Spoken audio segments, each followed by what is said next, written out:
What's up, everybody? Welcome back to the Quantum Show panel discussion. Me and Tim so far. What's up, Tim? Not much. How do I sound? Do I sound okay on your end? You sound loud and clear to me. How do I sound to you? You sound good. You may be a little low, but then it might be my volume too. So let me look at your settings on my end. Test. Sounds 1, good. 2. Okay.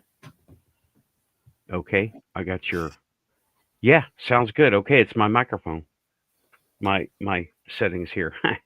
So if anyone else will give me a sound check, sounds good here. Alrighty then. Sounds good. Alrighty then. We got good sound. Good deal. So you were there, Tim, when I went over a few of those things that these are the things that you can actually get your hands on. And I didn't even get to the crystal network, vibration tech, or water. Damn it. There's so much. There's just so much. Well, anything can be used as tech really for paranormal detection. Yeah. Yeah, and notice I still have the recorder going on over here. So if anything happens, we'll hear it. If anybody wants to guest star on the show, come say hi. Who knows? Yeah, I wanted to also, let me show you. I wanted to also show this thing I picked up just for fun. Every now and again, I'll get on a kick, and I'm kind of on a kick for these right now. This is a VTech Laser PC3. Let me maximize the screen here, right? Okay. This is a VTech Laser PC3 Z80 processor, right? It was complete with manuals and quick start guide, but it didn't have the cool accessory cable that I need. It's a DB15, and Okay. it looks like a MIDI cable, right? But it is Right. definitely not a MIDI cable. And it says 12 volts right there, but check it out. That's interesting. Yeah, okay, I'll get into it, right? Runs on 4 AA batteries. Yeah. 4 AA batteries. VTech, yeah, the same people who made the kids' computers, right? Now, when you turn it on, let me get it on screen. Whoops. 32K RAM, good. 32K of RAM. Right. And it has, let me read this stuff off, right? Lots of people have covered this thing. 8-Bit Guy, shout out. He covered this thing very well. But I'm going to, the functions that it has, now, these are the top level functions. Spell checker, calculator, telephone directory, appointment book, alarm clock. And that does work. The alarm, it just beeps so softly, right? Personal file, which is just text files, right? Typing tutor, but you can't type more than 20 words a minute on this thing, else it skips and repeats letters. I think it uses polling, and it's 8-bit running at like 4 megahertz. So this is not for that, right? PC When did communication. this guy come out? What's up? When did this guy come out originally? 1989. Oh, nice. I know it is in almost mint shape. You can still see the mold marks on the plastic in some places. You can't really tell. I mean, sometimes they do low profile systems like 32K systems for special things, and you can't. That's nice. I like it. Computer. It is, and it's heavy. It's heavy. It weighs as much as like my whole netbook. It's heavier than my netbook. And you'd think being made by VTech, it would be like one of those learning computers. It isn't, right? This is an old standard port, right? This has parallel in it, and it's a parallel port. And there was a printer for this thing and a modem I believe there was oh, and also let me to turn it on, there's an on button. But to turn it off, you hit delete control and it delete and control and it turns off.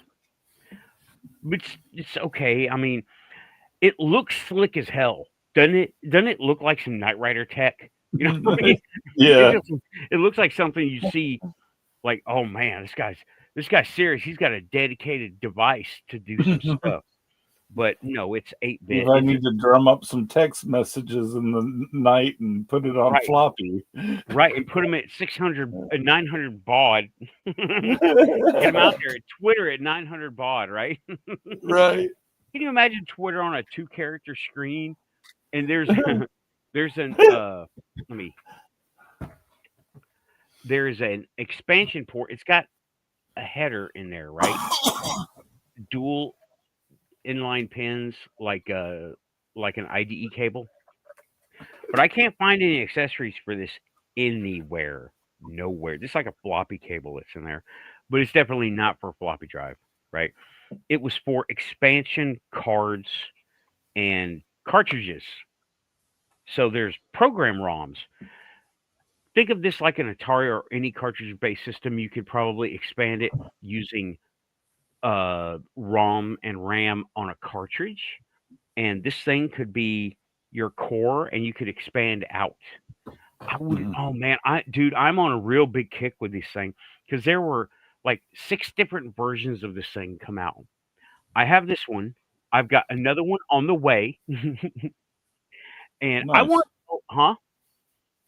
I'm into vintage computers too, so Yeah, I'm like, and there's. especially especially I'd like to find a Commodore so I could engage in some chip bending, a good one. Hell yeah, dude. Like a 64 or VIC 20? Yeah, One of the either or. either or. Yeah, this thing came with this really slick um leatherist fake leather case, right? And it says laser. Uh, It is it's okay. I mean, it's fun. I wanted to do more. I used to specialize in making old tech work in the new world here and now. So I want to do that to this. I want to see what can I make this do, you know? And I might ask AI, how do I configure this thing?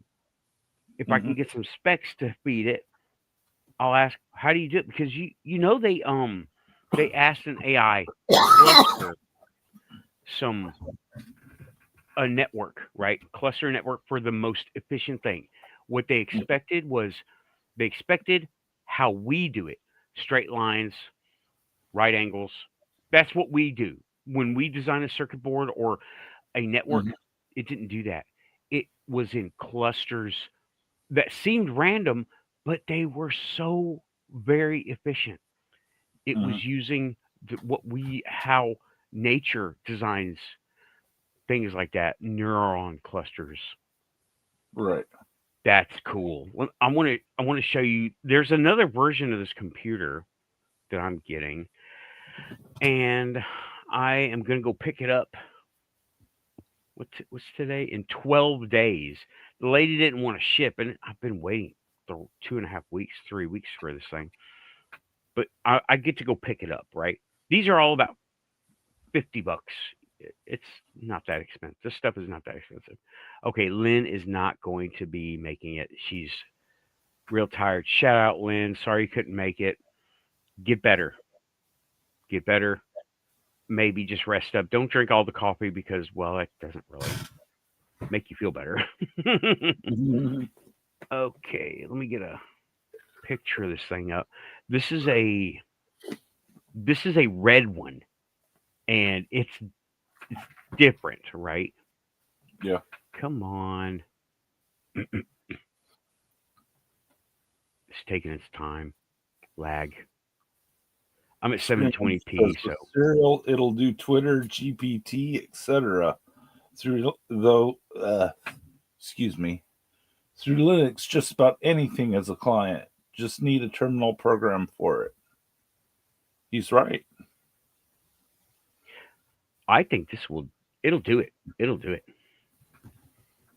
Let me see. Where is this thing? Okay, got picture. And this one has a cord for it, power cord, but it's 12 volts tip positive. So, oh, it's a PC5. The one I have is a PC3. Okay. Let me bring it up here. PC5 was the last one they made, and yeah, nice. I know it's got the same expansion, huh? It's got that huge LCD screen up there. Yep, it's got what is it? Yeah. A 4080 character, either or 40 or 80, and it's got all this different stuff on it. It looks like there's maybe some kind of error down there. You can see spreadsheet, telephone, something, and basic. Mm-hmm. I'd like to know what it does in basic, but it's got what was that?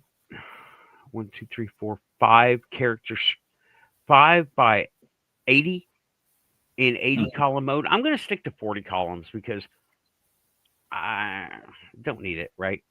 And it's got the same general layout, except it doesn't have like the chiclet looking, the rounded keycaps. It's got a regular, like the ones we all got, keyboard. Yeah.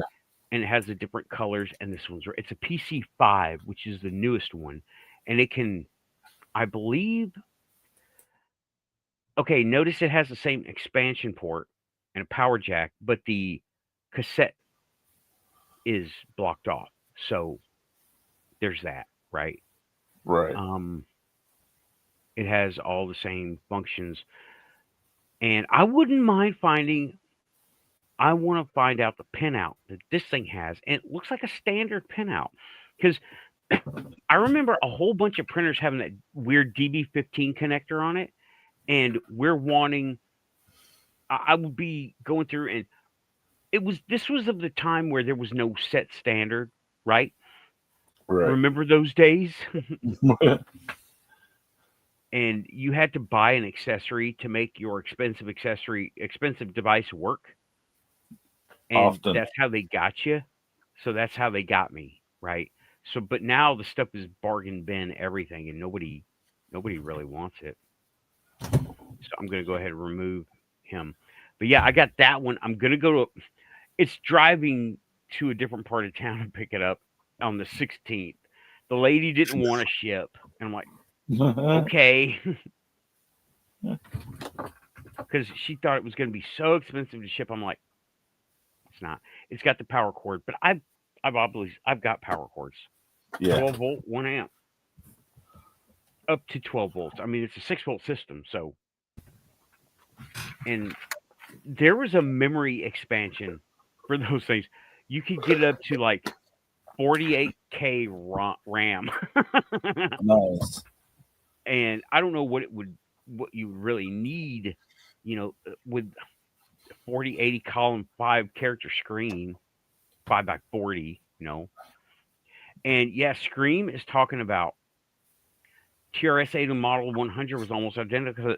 Yeah, it was, but this thing got a better review than the model 100.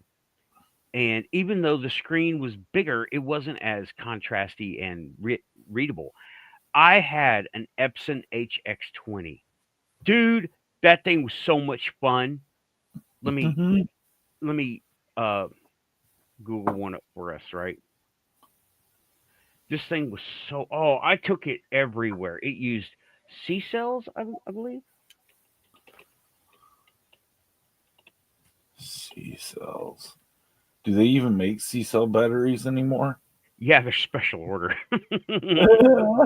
I had to buy a bunch of C cells.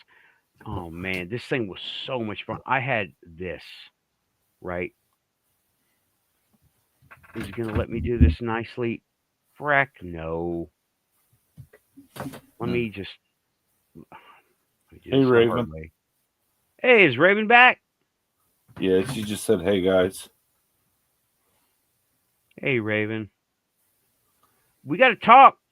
We need to talk about tech and methods and stuff.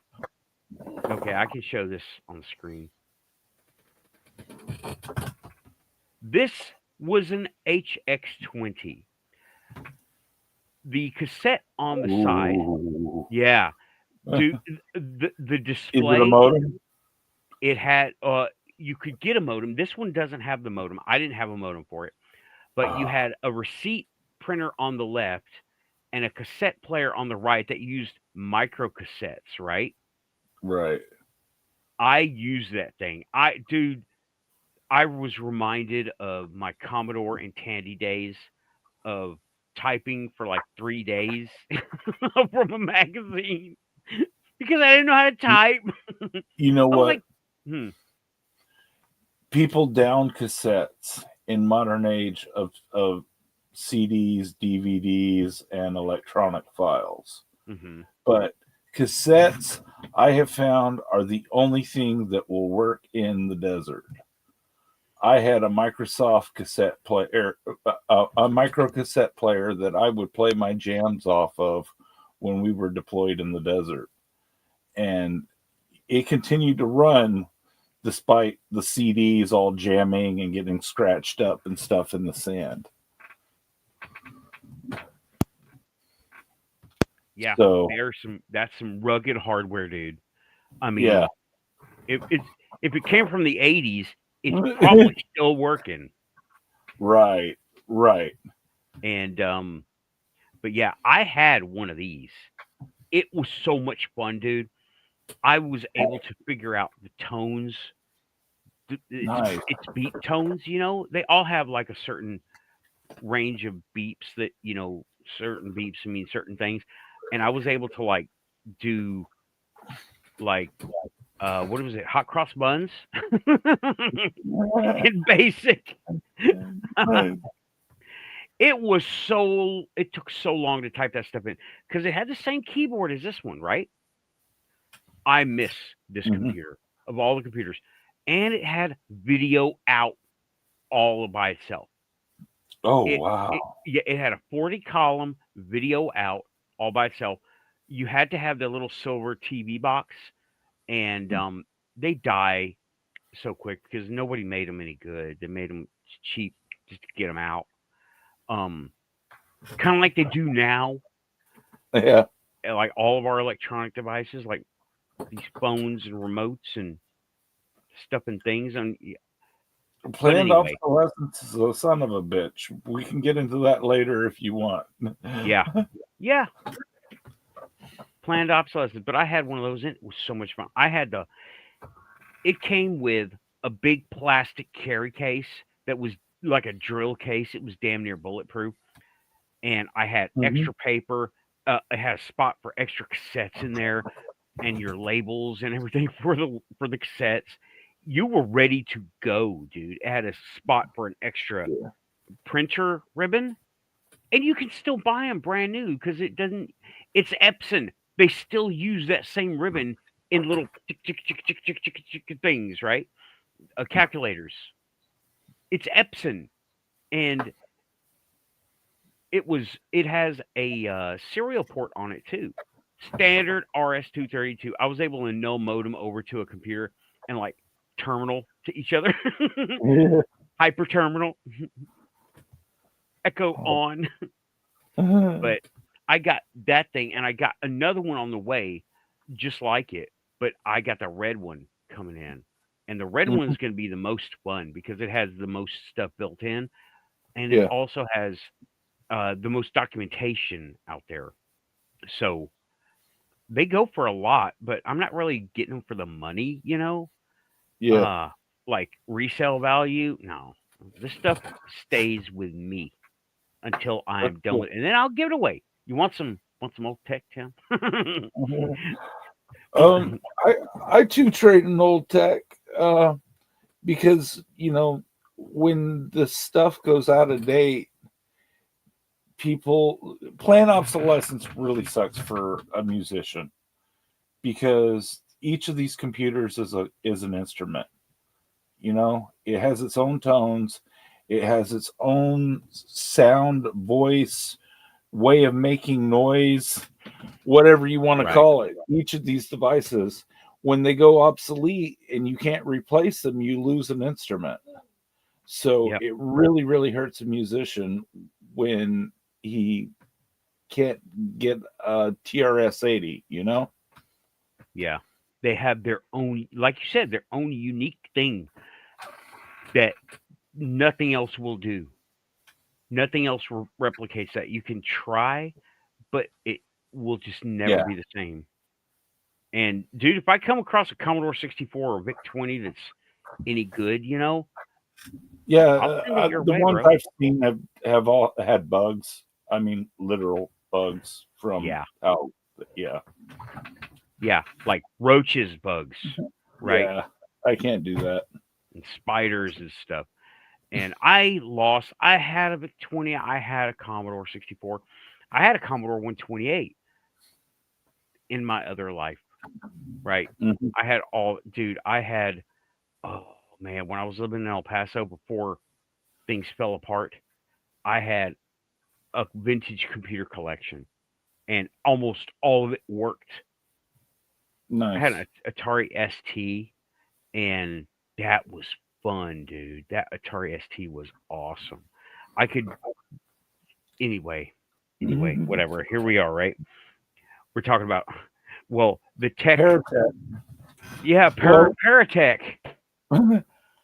It can all be used as Paratech too. I mean, honestly, these old devices would have been the earliest recorders. The newer devices are devices that you're running SoundForge or whatever on to try to figure out what those spectral layers sound like to you. Yeah. Yeah, Scream is from the Atari user group. Atari Age. Hell yeah. Nice. Yeah, we all played Atari growing up. My first computer was Tandy 1000, by the way, in case anyone wants to know. No following numbers, no LX, no SX, just Tandy 1000. Tandy 1000, the big beige box, right? Yep, big beige box. And King's Quest was the game that everyone wanted to play. And when King's Quest 2 came out, there was an expansion that they made it where you had to buy the expansion to play King's Quest 2. And I remember that. We bought the expansion.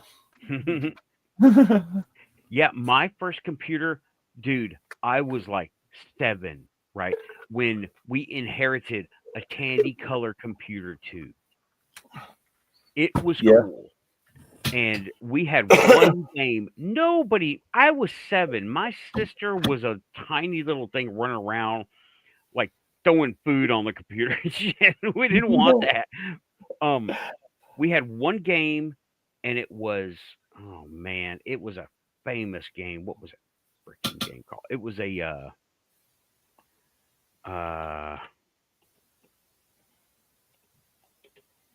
it was a tunnel runner game. It was Tomb Raider. It was like Tomb Raider. Well, it was more like tunnel Load Runner. I remember one called Load Runner. Yeah, there was a Load Runner. It wasn't that one. What was this called? It was called something Dungeon. Let me. Back in that day, they were like copyright. Right. What was this thing called? It was a first-person tunnel runner game. And if you see Tunnel Runner on the Atari 2600, 5200, 7800, it looked just like that, except black and white. Dungeons of Dakhour. Oh, nice. Interesting name. Dungeons of Dakhour. Oh, man. I played that game so much. It was so fun. Because we had no idea. Let me bring this up, right? Let me show you what I'm looking at because this is so freaking cool. This was the art that they hooked us with, right? This is the art that they hooked us with. Yes, Right. I'm using Bing, right? That was the cover art. That was on the label of the game. Right. And we didn't have a box. This was a hand me down. They got an Apple. They got a Mac. So, but this is what you saw. And this was the monster. This was one of the monsters. This was another one of the monsters, just a floating face, right? I miss these 3D games like I that. know, right? And you had to have a torch to be able to see even this. And then here Yeah. comes the wizard, right? So awesome. It was so much fun. And you had to like, and it was directional, like as if you had a joystick, but you had the keyboard arrows, right?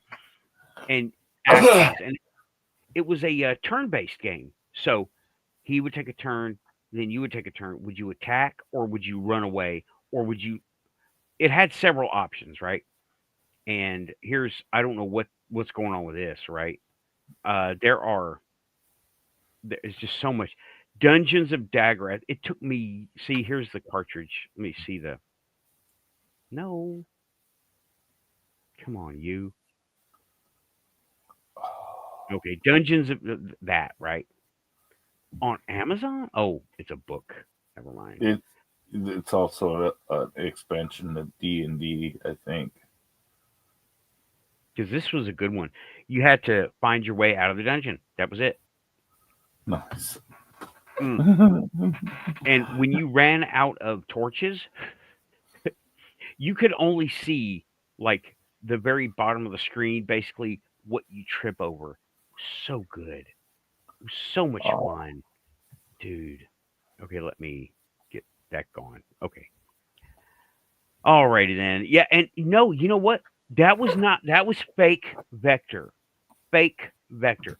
Because vector graphics, it was basically emulated, right? It didn't even use real graphic vectors.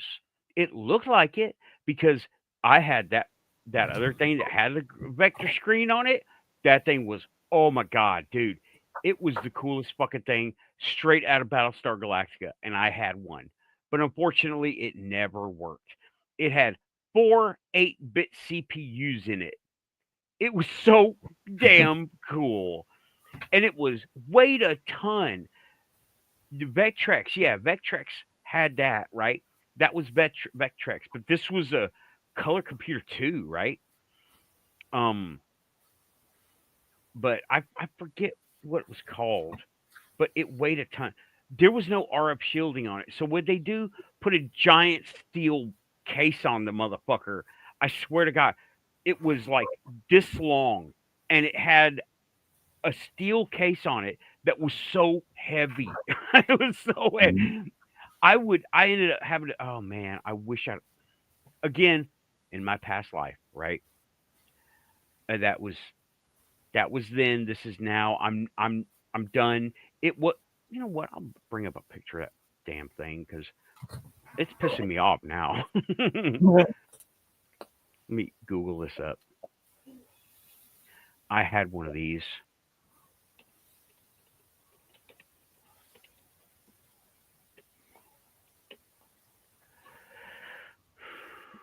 I forget what's called. They had several models, right? Tektronix. It was a Tektronix, and it was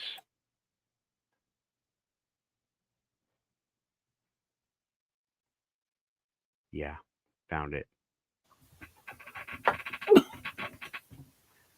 Sorry, y'all. I know I'm supposed to be talking about other things, but here we are, right? It's your show. We got Yeah, hours. yeah. Tektronix 4051S. A number of them appeared on Battlestar Galactica. Their primary function being to display the ongoing attacks of the Cylons. Look Nice. at him there. Look at him there. There's Starbuck. And then that guy. Look, there they are. I had one of them things. It didn't work. It had a problem with the. It had Let me get. See that thing? That is recessed into the wall. It's about 3.5 feet long, right? Yeah. I'm not even joking. No, let me see if I can find uh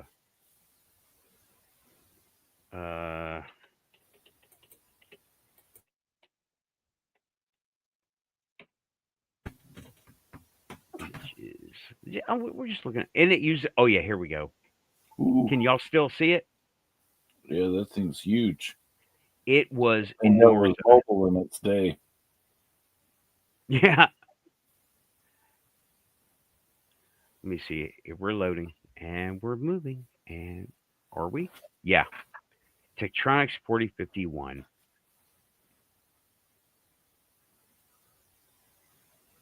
Show me the big picture, yo. Late 70s, early 80s. Okay. It was Right. using a storage CRT to avoid the need for a video RAM. That was a neat thing about old CRTs. You could turn them off and you have, okay, me and you, we know this term, lightning in a bottle. That's where it comes Yeah. from. You know. But for everyone who doesn't know, if you take an old TV or monitor, the big wide ones, right? Ones that look like big giant TV screens, and you've got that glass on the is your display, and you take it out of there, and you have this big tube shape with a thing on the back, and do not touch it, okay? Do not touch. There is electricity suspended in a freaking vacuum in there, okay? That is lightning in a bottle. It will kill you deader than dead. And I don't care if YouTube doesn't like that. This is safety issue. If you take apart a TV, just break the freaking screen. Do yourself a favor. Just take a piece of wood or something that won't shock you, won't conduct, and knock the tip off of it. Because if you're never going to use that TV again, don't worry about it, right? You'll hear it hissing. That's not something coming out. That's stuff, it's air going in. There's a vacuum in there, Yeah. and it will kill you so bad. Okay, the YouTube Cathode version, ray tubes. cathode ray tube, do not open the back of your TV. It is like it will unalive you faster than anything, right? And there are thousands of them out there. Do not touch. It's one of those things that unless you're done with this life, don't mess with it. Mm. But anyway, back to this thing, right? That outer shell you see, let's see, do we got a nice, yeah, there we go. That outer shell is steel. it Mhm. is very tank like. The outer shell, top and bottom, it comes off like a clamshell. That CRT goes all the way to the back of that thing, and it's like that long. Okay. And the viewing screen is only about, it's less than it's like an iPad mini, right? It's about yay big, but the thing expands on the outside. That's why there's such a big bezel, and it goes way far back. And it doesn't go down like a bulb. It goes down like this, right? It goes down like a vector. And this particular one that we see on screen has a big tape drive, and those are mode lights, like dashboard lights on your car, and all the controls are on the keyboard. This thing weighed about 70 pounds. And I had, it looks like and it's got so much use on that keyboard that you can like see where they use the right thumb for their space bar. yep, yeah, you could see where they were leaning on it. You could Yeah. see the right hand was doing most of it, most of the work, and they were doing some keypad work. And yeah, mine looked just like this. Mine looked just like this. I hope I'm pointing in the right direction. And it had that green screen, and it had a cooling fan in the back. It was like an air compressor was running. Okay. You turn it on, that thing would spin up. And it wasn't no little computer fan. It was a big honking, like 6-inch metal bearing fan, and it was loud and it blew a ton of air out the back of it. It ran really hot because I turned it off and I took the cover off and I could feel the heat radiating off of it like a header or an exhaust manifold. Dude, it was so cool. I had run it for like an hour and was trying to diagnose it. Turns out it has quad main processors, not exactly a quad core, but it's on there. Okay, Raven's saying, I'll join you in a few minutes. Murphy just dumped a Mountain Dew all over my desk and equipment and burned a hole in my shirt. So now I got to change clothes. Don't get that kind of Mountain Dew. If it's burning you, throw it away. That's the wrong kind. Don't drink the burning Mountain Dew. Voltage or Midnight or whatever it's called. Something. But yeah, Raven, we need to get you on here. We got to talk about this tech that we are going to do, and we can do it too, dude. For the show, I got SB7 coming. I got the earbuds, and I got the Vic Firth drummer earmuffs. Right? I showed them on the first hour. Yeah, dude, these are cool. They're so basic, right? There's nothing to these. And they are really, you can't hear a thing. I could hear the buzzing in my head so loud. Nice, because you were right about shooter muffs. Shooter muffs, like modern ones, it's like it makes the sound of rounds coming out of a we can say gun at the late night, right? Yeah, the rounds coming out of a gun just like instead of what they sound like. Right. And instead of the YouTube sounds videos. like you and I are talking, and you can hear that like clearly in the shooter muffs now. Yeah, and you can hear, if you can hear the rifle or gun at all, it sounds like. Yeah. It's yeah. I don't know how they do it, but I know it's a frequency and a wavelength thing, and I'm like, okay, I'll leave it up to those guys. It has to do with the frequencies, the vibration of the recoil from the weapon is calculated into the shooter foam that's in the earmuffs, and the earmuffs are just like, they've got it that dialed down these days that they know exactly what frequency a round is making, and they just want you to be able to detect it but not hear it.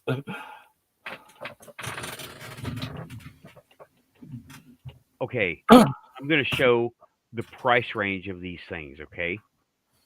And you get what you pay for. Yes. All right. If you pay $10, they're gonna Mickey you Mouse won't hear ears. it. Yeah, forget it. Right. If you pay 50 or 60, you're gonna be all right. Right. If you pay more than that, you're gonna be all right. But do not pay like $10 or $11 for these things, because you do not want them. They look great on camera, right? Mm-hmm. But they don't work. Don't get them. Okay, you got $20, don't get them. $12, don't get them. 41, maybe, but they're awfully small. But those are tuned, right? They're tuned. Now the prices go up. $18, I recommend do not get them, because that's not enough. You want good. 55, 35, all right, you're getting okay, right? $6, no. No. That Honeywell sounds good. That looks like the sweet spot in it is about $60. Which one? The one on the Howard Light by Honeywell. Oh, Honeywell by Honeywell. Okay, I see it. Howard Light by Honeywell. Yeah, that looks like a good one, right? That looks like the sweet spot on the pricing. You could pay anything you want to for these, right? They've got, now this is different colors cost different prices. I don't know why, right? This is 65, and this one is 98 for camouflage. Who cares? But get the 55 that's fine. That's okay, right? olive drab green. Done. Those are good. Yeah. Now let me talk about the um Vic the thing Firth. I got. Vic Firth, right? Yeah, these are for drumming. They're for drumming. They reduce all sound 25 decibels. And they are amazing. I got what I'm showing you over here, right? This is what I got. Yeah. And they are just, they're not that super expensive. They are for drummers, right? Sound booth drumming. Mm-hmm. Um, which now this is Estes method stuff, right? And let me go ahead and take that down. Yeah, what doesn't Honeywell make? I know, right? Right. Honeywell, you can get a Honeywell coffee maker or washing machine or rocket launcher, missiles. Defense systems. Yeah, you can jamming system, drones. Honeywell makes drones. You can get anything you want. You want to, and then you can also get like a Honeywell like door stop. I'm not even joking. You can get that stuff, and I'm not saying like, oh well, that old TV is a boat anchor. No, not like that. Like it's a door stop by Honeywell. Mhm. Yeah. But now I want to talk about. Are you, Tim, familiar with the Estes method of that? I've seen people do it on those ghost shows, but I'm not familiar with it myself. Okay. Well, when you get here, bro, we're gonna do a crash course. All right, I'm It's gonna actually interested because being kind of virgin to the ghost hunting part, other than the fact that I see ghosts on the natural, yeah. but as far as like ghost hunting, I've never actually like been out with ghost hunters before. Okay. Well, we're all in luck because the Legion has got spirits around it because I'm sure. membership, and just that part of town has had a lot of crazy stuff happen. It's right by the railroad tracks. Some of the most haunted activity comes from railroad tracks. Yeah. We're literally like, you have the Legion, the shooting range. They got shooting range in the middle of downtown. That's fucking awesome, right? And then up a hill, railroad tracks. We have to wait for the train to go by to keep talking. Hmm. It drowns out everything. But yeah, it's not super awesome active, but there is activity there. Well, You're it's always Nashville. yeah, I'm It's an always older hearing city in the United States. yeah. That's And, rare in the United States. hmm but I'm always hearing little things. I always, when I go into the kitchen or the back room, I introduce myself. I'm like, hey everybody, I'm just checking the place out. Making sure the doors are locked or whatever, Yeah. because I know they're there. I get pings. I don't see them, but I get pings. Mhm. And Um, I'm not tranced tonight. I have been tranced on this show before, but it's that's I'm seeing ghosts with my third eye. I'm not actually seeing it with. I'm not seeing them with my eyes. I'm sensing the presence, but not actually seeing the physical shape. Or it's not like right, the movie. yeah, It's it's not like I see dead people. It's not yes, right now. At least not not right now. now, not Shout out now. Shingoji. He does that. Shingoji does that. He sees them like he's looking at me or you. Oh, that's just a level I don't think that I could handle. I mean, especially the fact some of the ones that I've seen, like I've seen some of the old ones, like they're carrying body parts around and stuff, you Right. know, and Yeah. I yeah, I don't want to see them, but I see Right. them, you know. Yeah. Mm. I can hear them when they want me to hear them. And Ah, there have been several of those instances, right? When they want me to hear I'm not hearing voices, okay? And it's not okay.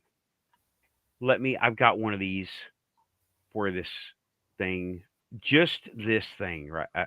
Just this. I've got a banner just for this. Okay. Still not demons. They're nice. just people. I am convinced that anybody who is convinced everything's demons got demons. Okay. And people who say Possible. demons this, demons that, they got demons. Anyway, sorry. Go ahead, dude. Oh, that's another show, Demons. Yeah. Yeah. Yeah. It But is another show. no, yeah, still not demons. He's correct. Still not demons. Still Yeah. not demons. Yeah, I'm still not 100% convinced of what ghosts are, but I see them on the regular, and I'm seeing them. The older I get, the more I see them, which gives me fear of at some point entering a state of dementia or something. But I'm told by those that love me that it's still in check. You know. Well, there are exercises you can give yourself, cognitive exercises. It could be as simple as like crossword puzzles or Yeah. visual things like that. Um, For me, it's the music. I make a lot of music to there you keep go, music. Yeah. cognitively up. Yeah. Raven is saying, someone asked me today if that equipment is called a God helmet. Okay. I don't have one of those, right? But there is a God helmet or Shiva helmet, right? Several people have come up with them. They've tried to make them. Okay, what it is a it is a line or two lines of electromagnets around your head. Okay, now they are tuned. Let me get something up here. They are tuned electromagnets, not fridge magnets, not super polarity, super pole magnets. You can't just tear apart a bunch of speakers or doorbells and get that, right? You can't. They are tuned and they turn on and off in a certain sequence.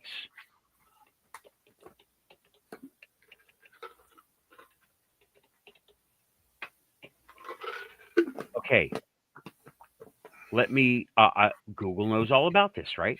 Let me go ahead and read for educational purposes what this thing is. I will just read the screen. The God helmet is a neurotheology device invented by neuroscientist Michael Persinger to induce mystical or spiritual experiences by applying a weak, complex electromagnetic field to the brain's right temporal and parietal lobes. Now, they called it this is my words, right? God helmet because they wanted to talk to God. This guy was clearly biased, okay? Yes. If you can, go join the Paramuseum by the Hellier guys on Patreon. I believe I have a link down below for their YouTube channel. They have a video where they used the God helmet. It Oh my god, it is, you ain't seen nothing till you seen the Hellier guys use it, right? Because it doesn't just let me just read. Okay.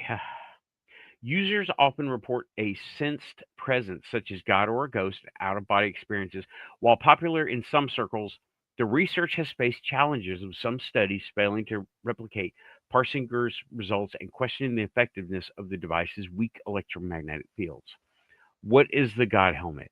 Purpose: to explore the connection between brain activity and religious or mystical experiences by stimulating the temporal lobes. How it works: it uses a modified helmet or just some kind of covering, right? With solenoids that create weak, complex electromagnetic fields read tuned in around the temporal and parietal lobes of the brain. Approximately 80% of users reporting experiencing a sensed presence, such as God or deceased spirit or out of body experiences. Other, okay, now I'm going to stop there, right, with reading. If you want to know more, Google God helmet. And here's my take on what this thing actually does, right? Our heads, oh, whoops, that's not what I wanted to do. Our heads have mad electronic shielding on them, right? We are insulated against everything because that is part of our adaptation. We are adapted to live here, right? Think monkey brain, think monkey adaptations, thumbs, you know, thumbs like that. We can climb trees like, I mean, you go watch a Bengal tiger in the neighborhood. You ain't never climbed a tree in your life. You're gonna. You're gonna climb a tree. You're gonna jump a fence. You're gonna climb a wall. You're gonna turn into freaking Spider Man. Okay. It, I swear, it happened to me. My back stopped hurting. My knees worked 100%, 110%. That Bengal tiger trotted across. I was like, monkey brain on. That bear fell down in the bushes. I was like, nope, I do not gotta pee no more. um, but okay, what this thing does, the God helmet, it breaks you out of your insulated existence, breaks you out, and it's like a modem. But the thing about the God helmet is we don't know exactly how to stay. It scans slowly, but like a spirit box, right? It scans. And if you make contact with something, you see it sees you, and then you keep going. And it has to lock in on you unless you stop the scan feature, right? Uh See, I don't and it's not just a thing you build on your head. You have a box over here and all these knobs controlling the frequency of each of these magnets, right? It is a very homebrewy thing, very ham radio, very homebrewy thing. There's no app, there's no nothing like that. This is all um looks like something from the 60s, right? Something from Popular Mechanics magazine. Says, buy these parts, put them together like this, and you get out of body experiences, you know? It's one of those. So that's what it does, right? And it seems to do that because of the reported experiences. These people, I watched the Hellier video when Greg went and he put this God helmet on, and it wasn't a helmet like a football helmet or nothing like that. It was a headband that had like a ring to where it was kind of like this, semi. It would hold on to his head but not hurt him, and it wasn't like stiff or nothing. But anyway, it had this thing going all the way around, and it was like tied to the side. All these wires going up, tied to the side, and going to the side. If I remember right, it's been a couple of years since I watched it. I ought to go watch it again. Um, and while he was using it, they didn't blindfold him or nothing. He was just like that, and something caused him to not pay attention to his immediate surroundings, and he started crying. And they were doing an Estes session at the same time. It was crazy. Are you doing this? It was one of the things, and Dana Newkirk, his wife, right? It's Greg and Dana Newkirk. Shout out. They were doing, I think it was at the same time. She was doing the Estes method while Greg had the God helmet on, and they were. He was, uh, it was so freaking cool, right? So cool. I don't know how to even say it. Okay, anyway, that is what a God helmet does. I do not have one of those, right? Those are tuned magnets. All I got are these Amazon super magnets. I use them for everything. I do got gigantic magnet over here, but that's for the Mercury project. That isn't. happening yet, but that's okay. You can't just tear apart a bunch of doorbells. You can't do that, right? And Raider, later, I got you. I got you, Raven. Give up. It's. I'll explain in a minute. Raider, then type a novel here in chat. Rather. I got you. Got you. Got you. Rather. You know what? You might want to start chatting on this cool computer I got. It's from the 80s. Nice. Maybe it's better. Maybe it's a better keyboard. I mean, it's survived this long, right? Mm. But anyway, that is a God helmet, and I don't have one of those. It would be awesome if somebody showed up with one. I need to start talking to these people at these neurological institutes. They got all the cool toys, man. I tell you.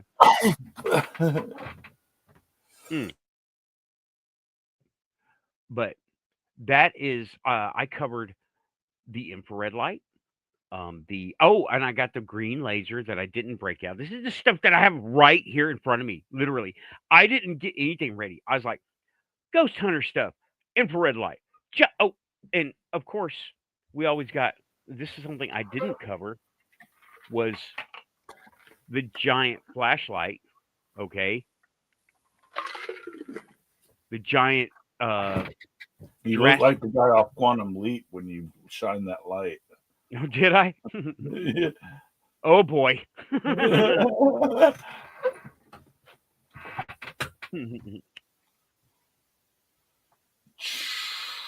But that light and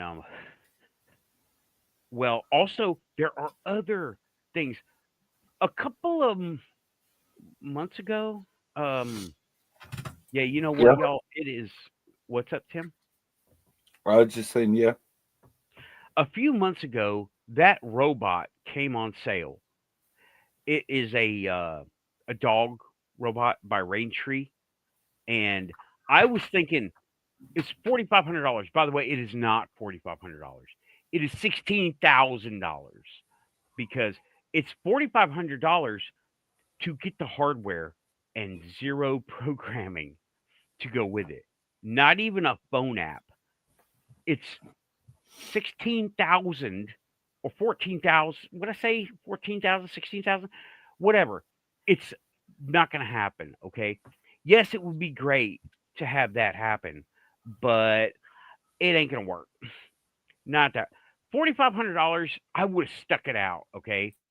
Now, if Elon comes up with his Optimus robot and he can like use these things, and I want him to fix that damn bumper. That's what I want to do. I want that robot to fix the bumper. I don't care if he washes dishes and rubs my back and fucking whatever. I don't care about all that stuff. I want him to fix the car. That's what I want him to do. He has access to all the manuals. I'll let him have all my tools. Fix his car. Have my own pit droid. Go. Do they learn like that? Do they use language models? I don't know. His particular Optimus, I have no idea. I saw that it had been using example by looking at another person. They were using Kung Fu, right? And oh man, I was watching Kagan. Oh, I took some pictures and I need to download them to here because this is about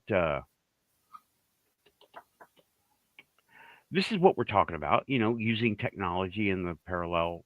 What am I talking about? Parallel ports? No. Using technology, paratechnology, right? Kagan Dunlap.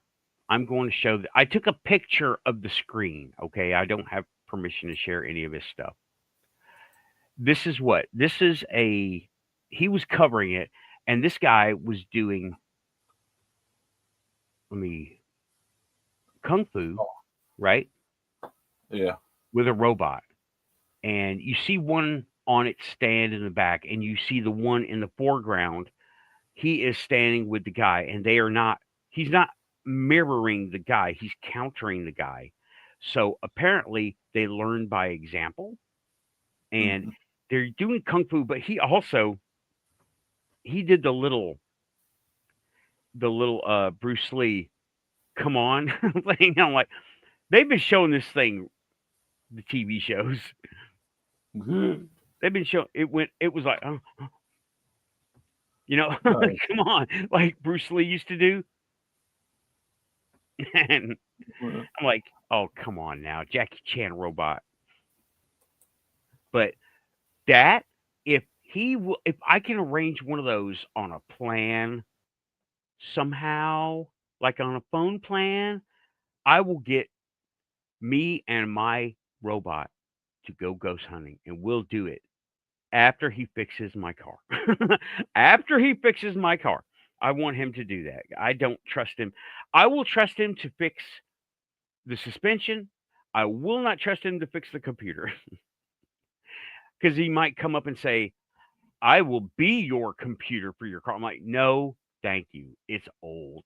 It's an old car. I don't need this thing uh, doing nothing that you can do. I just need the crappy computer. Okay, Aussie is flashing that green light at me. It's the halftime. Please like, share, and subscribe. If you're here, you're quantum. We're talking about paranormal technology. As soon as Raven straightens everything out in the cat dimension, we'll get her on here because we're talking about paranormal technology. But I have to go take a break. I'll be back. Okay, Tim? You're muted, but I see it's okay. Let me go ahead and show this. Alrighty then. Great. The Vegemite Scream Engine.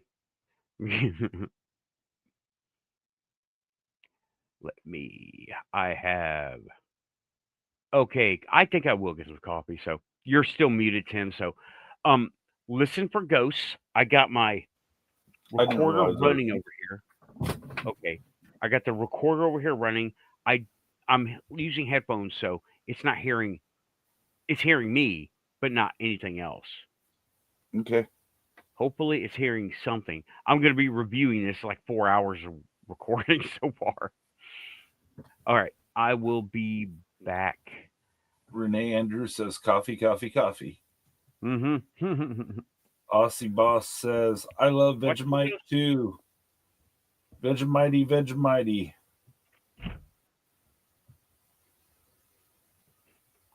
Is it Vegemite or Vegemite?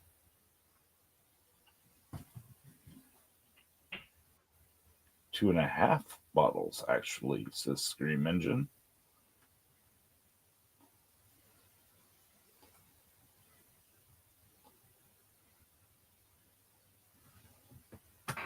Vegemite. Got it.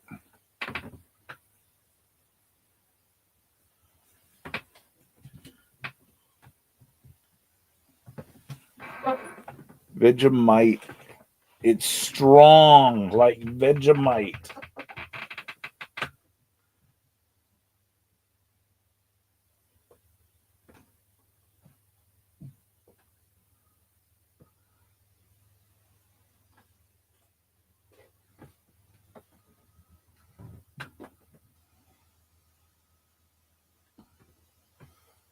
So I'm wearing a hat because I got this wicked wound right here for my glasses.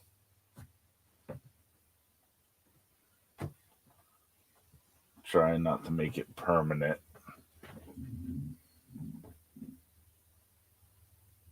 Thought I'd share.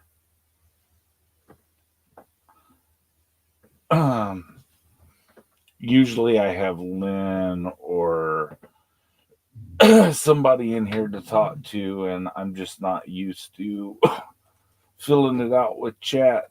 But I hate dead air. Where's Raven? Raven, you still in here?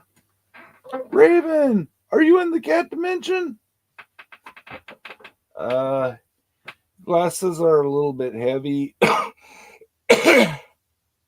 And pinched me there, and I'm prone to infection because I'm diabetic. Scream engine. I've heard Vegemite is an acquired taste. I haven't ever actually tried it. Um, is that stuff even legal in the United States? They have weird laws here about importing meats and things, and I think Vegemite might be on the list.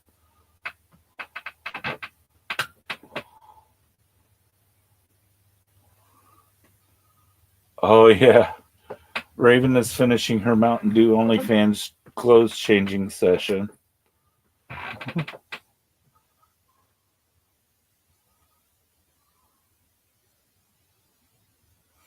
I think I would try Vegemite if I had access to it. I'm usually pretty good about trying things from other countries. When I was in Germany, I tried blood sausage, for example. Not something I would order at a restaurant, but you know.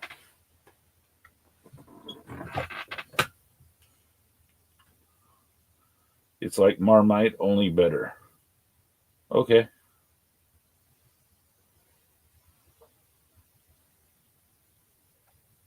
I don't know what Marmite is either. I imagine that Vegemite is the vegetarian version of Marmite. But I'm just guessing, Scream Engine.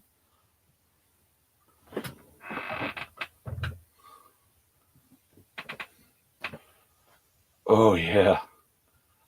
Um, the blood pudding wasn't bad. Blood sausage, with whatever culture we want to identify it in, um, it wasn't bad. It's just something that you it really had a dense, thick flavor, and it was something that I think that I would have enjoyed better if I mixed it in American culture with some scrambled eggs or something. But that wasn't the way it was served. It was just served on bread, and it was very, very thick and rich, and exactly what you would imagine from blood sausage. Oh, Vegemite's way better. Is that what you're saying, Samo?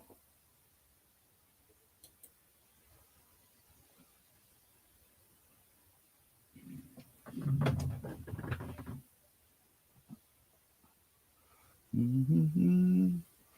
And Nathan's back in a minute. Vegemite is a type of spread that you use sparingly if it's your first time using it. Yes, I will go ahead and put that. I agree. I agree. Use it sparingly, like mayonnaise, not main course.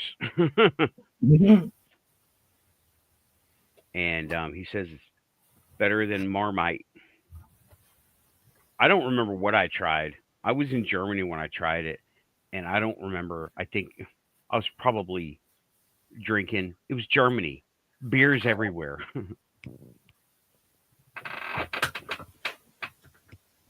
You literally go to any store and they have a, a vending machine for beer. Yeah.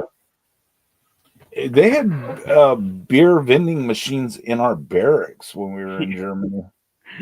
I remember I used to get Bud Ices before bed just because I didn't want to go back to the motor pool half the damn time. And the best way in our barracks, and Nathan can attest to this, was to be an alcoholic at least part time. Yep. I'm sorry, Sergeant. I'm 3 beers in. I can't go back to the motor hole. Yeah. I had an NCO that did not like that answer. He was like, "All right, well then," I forget what was his name. This guy, he spoke fluent Spanish, and it pissed all the people off that spoke Spanish naturally. Sergeant They Cruz. was that Was his it name? I think it was Sergeant Cruz, because Sergeant Cruz was the one that fucking broke my face. Was Yeah, that him? angry little guy that worked down. That's him. Yeah, yeah. Yep. Yep. I was check it out. I just did a P. I had just in Saudi Arabia. Okay, this is a silly Nathan moment that this should not have happened. My better judgment was turned off that day. Okay, and he was like you said, he was an angry little dude that I don't know. He had some kind of home life that he was very resentful for. I don't know what was going on, right? But he took it. He took it to work with him, and we went. We got deployed.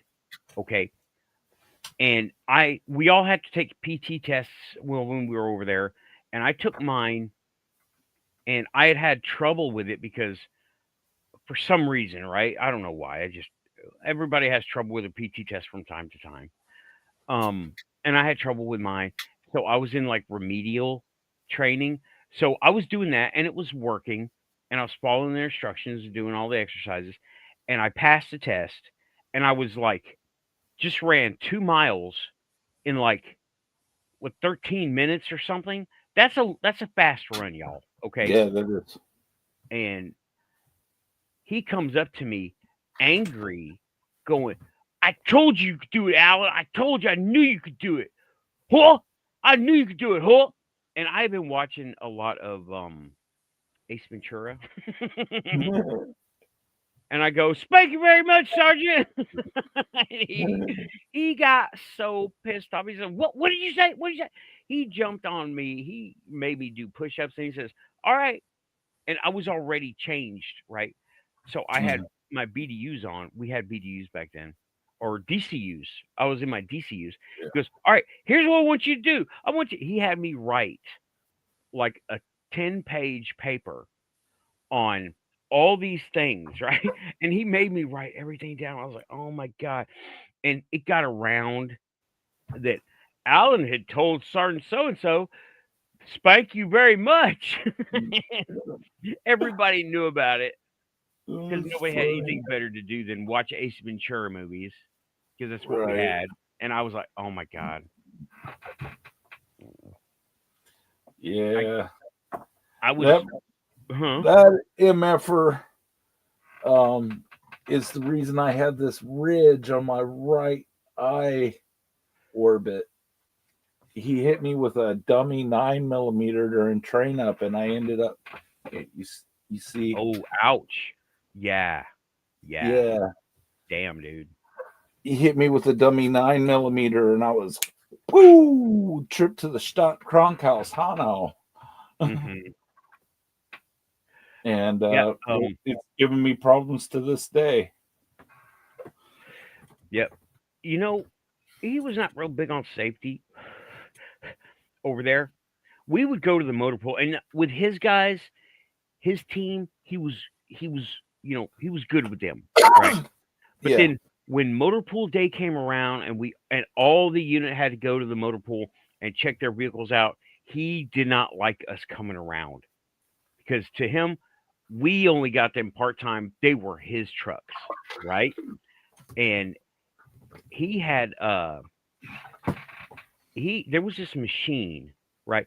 He was just like he would get frustrated and just go to the office and like make sure the parts paperwork is good because he would get so frustrated with us non-motor pool people being in the motor pool, right? yeah. And I don't know if you, but there was this time me and my squad in my platoon, not the whole platoon, but my squad. There was like maybe 8 of us. They were standing around this machine that did something. I don't remember. Did something with tires, right? And this was deuce and a half tires, 5-ton tires, and Humvee tires.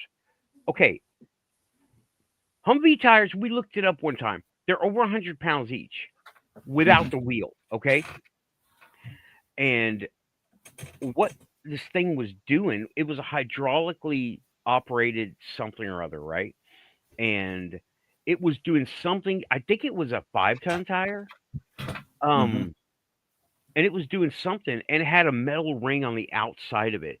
And Oh yeah, my the Widowmakers. yeah, They had that metal ring that popped, the slip ring. yeah, Yeah. yeah.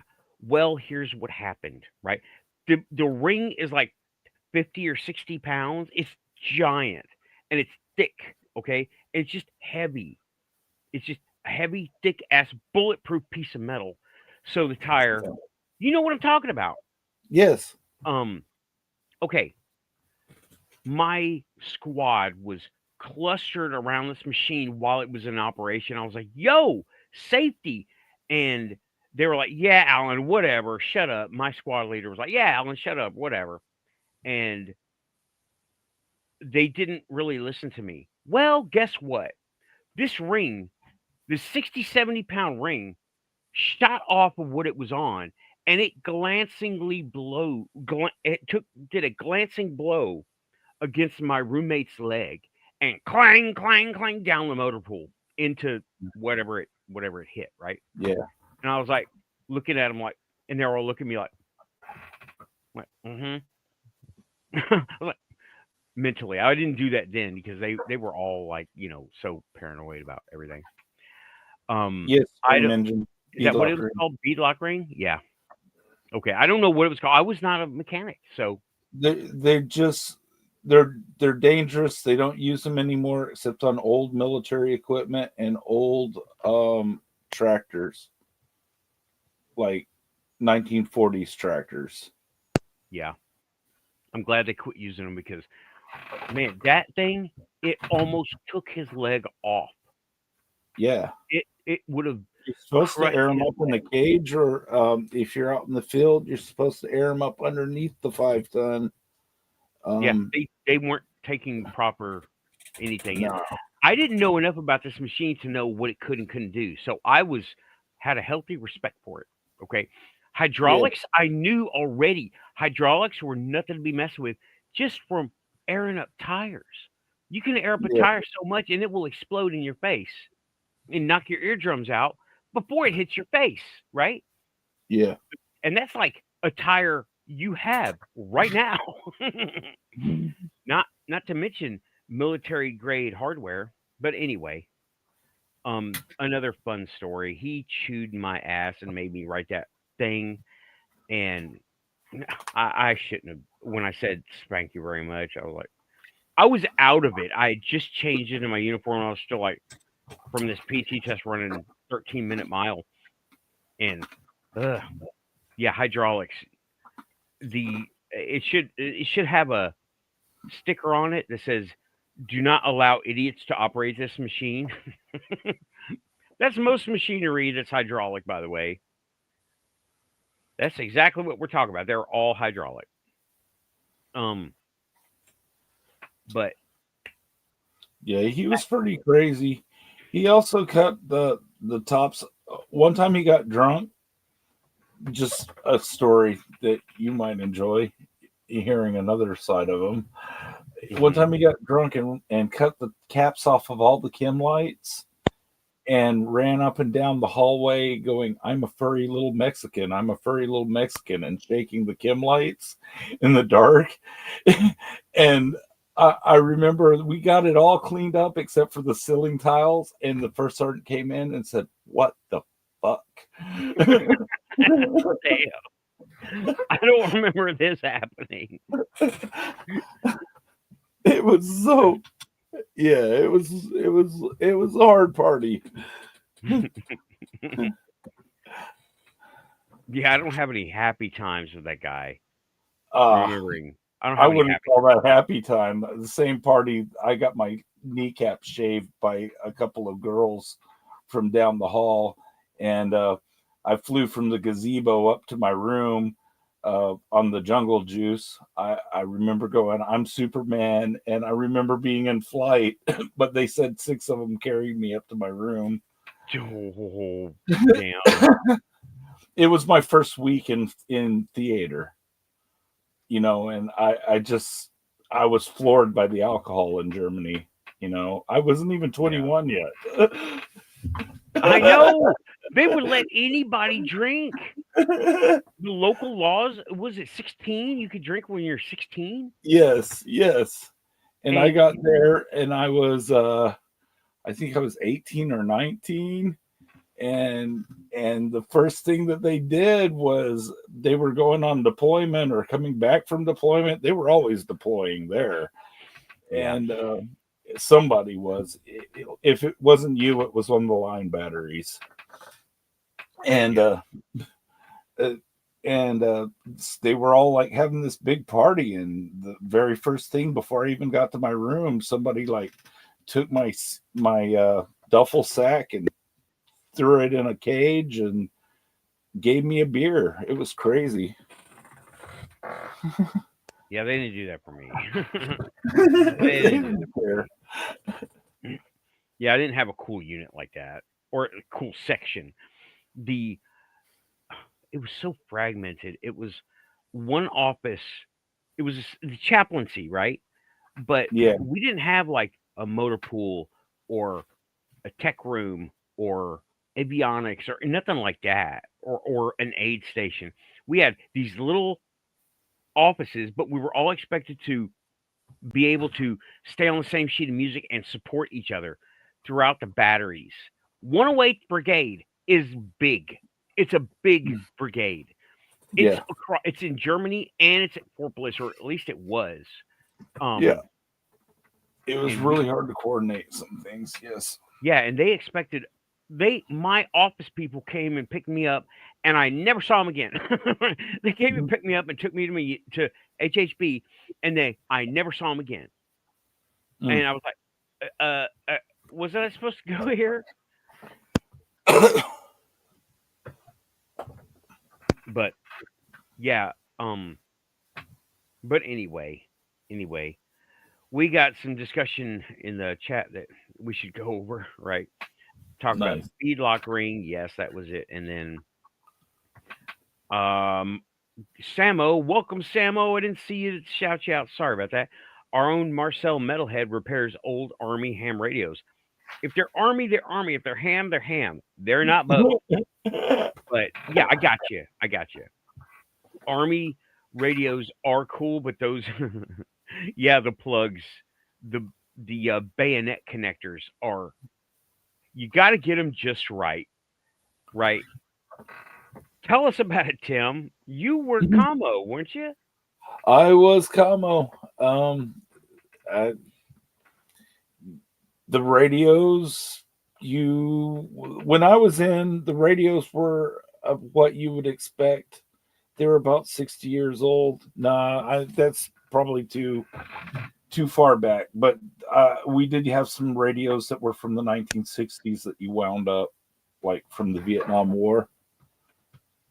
Right. I mean, seriously, you wound the radio to get a signal, and it was interesting. But they have more modern radios at the same time. They keep a lot of things in service because you never know what an ally is running. Right. So you have modern systems like Singar's radio, where you can it's just an airborne radio, and then you had like these old GRC 103s and prick what. Yeah, you had. That's one. This is the carry mount, right? This is the carry. This is something. I don't know what page this is. I just Googled a picture, right? But PRC 77 D cell battery converter, 1973 dated handset, whip antenna, with This backpack. stuff still works. Yeah, it's like nuclear bomb proof. You might not survive the blast, but the radio in the vehicle will. Yes. If that's any kind of, make you feel better consolation. But yeah, I remember training on one of these. I got a funny radio story. You want to hear about it? Go for it. Dude, I was in basic training, okay? And not even AIT yet. And they had like these 5 stations set up in a big circle using these PRCs, right? These 77s. And nobody knew who was talking from where. They just had the NCOs up on one station asking the questions, your pass or fail, your go or no go, right? Yeah. But nobody, they just lost track of who was talking from where. right? And they gave me this long freaking a call sign. This is Alpha Charlie Tango 779er dash Right. Victor, blah They're trying blah, to get right? you used to call signs. Right, trying to get us used to call signs and the phonetic, Authentication. right, all that. And how to say one thing to another person. Over means one thing, out means another thing. You don't say over and out. You don't, um, and there, it just whatever. Just well, I was at one station, and well, I think I screwed it up. I don't know. And the NCO, now he didn't know where I was coming from, right? He goes, so and so and so and so, you are a no go at this station. Proceed to your next station. And I was like, da da da, this is da da da, what the fuck over? And just clicked it off, right? And I saw him stand up, look around, like, who said that? And I'm just walking casually, like, I don't know. What are you talking about, Joe? Sorry. I got away with it. I got away with it. This is in basic or It was in basic AFC? training, and it was Yeah. at nighttime. And Oh yeah. he was looking around. He didn't. All the stations were like very far apart, so you couldn't hear the other guys with your ears, right? Mm-hmm. And they were under blackout rules or whatever, you know, just to get you used to doing everything in the dark and at night and Mm-hmm. whatever. And you had to use your tiny little, your dimmed out flashlight with a tiny little hole in it, you know. Yeah. I said that, yeah, but nobody knew who I was, and I just stood up and walked to the next station. Actually, I went to the previous station because it was a big, dude, it was a big clusterfuck. Nobody knew what was going on, right? He said, "Who said that?" He didn't say that. He just looked up trying to bust me, and I'm like, "No, I am not volunteering. Who said that?" And I was playing mind games in there with them because what they would do is they would not pay attention to who you really were, right? And I would Mm. wear one thing and then get in trouble for something and then wear something else and they wouldn't remember who did it. That's funny. I would do that. I knew that that's what they were doing. They would look me up and down and notice something about what I was wearing and I would remember that. It worked most of the time. Not all the time, but most of the time. And yeah, that was my funny radio story. None of the other radio stories are very funny. They're just like, blah. Except, hanging out with you and Kamo. Y'all, Kamo section was cool, man. Combo section was probably the best section. Because you had what? The medics, you had stingers, you Right. had headquarters, and yeah, I was headquarters.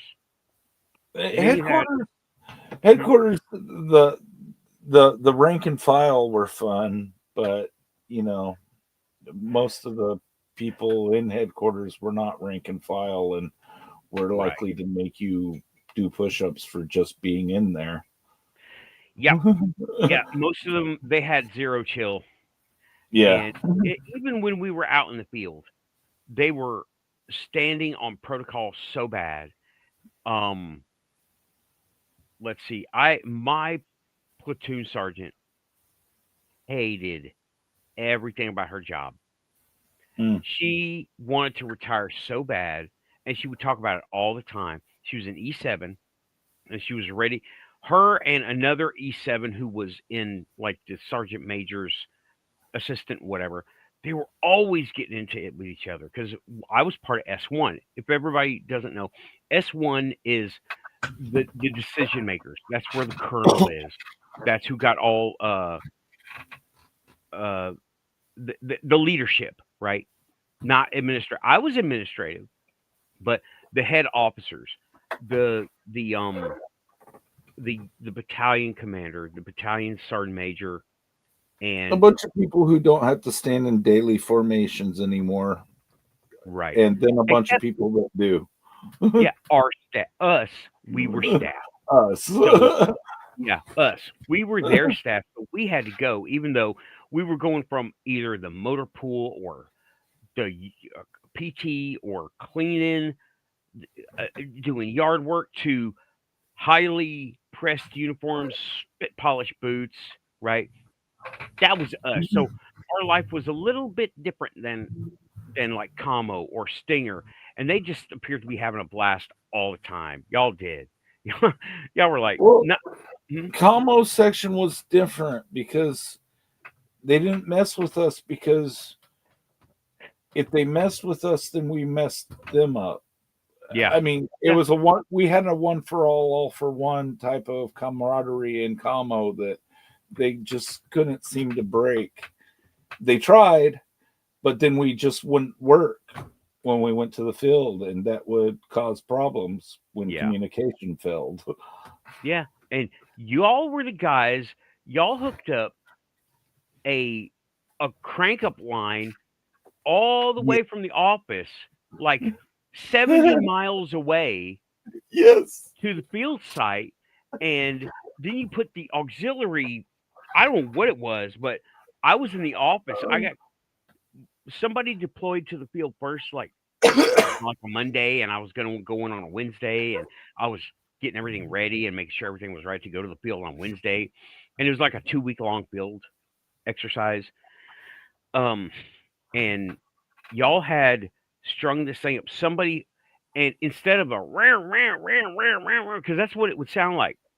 Okay, so everyone knows when you ring the line, you have a low voltage, which is the tone. Correct me if I'm wrong, Tim. You have a carrier signal, which is the tone, and then whenever you speak on it, it jumps up like that, right? Yes. And you have the microphone being amplifying a little thing through this wire. And when you crank it like this, it spikes it, but it's uneven So because the ringer, you crank it, and it's a little cranker. It's not like one of these. It's like one of these, like one of them Jack in the Box, right? But it's like harder to turn. And it's uneven, so it just sounds like you never know what it can sound like because there's resistance in the line. You got tie in certain places, and well, here comes this ring, and it was a steady ring. So I'm like, that is a high voltage ring. Nice. I don't know, huh? We surprised a lot of people because our Como section was really, really good. We won awards. I don't brag about it, but we won a lot of awards for our communication with NATO, and we surprised people with phone calls that they just were not expecting. Like they would be like 2 hours into a field exercise, and suddenly the commander would get a fucking call before he's even stepped out into the field. He's like, "Whoa!" Yeah. Oh, I've got a funny thing. You said you would surprise people. S1, right?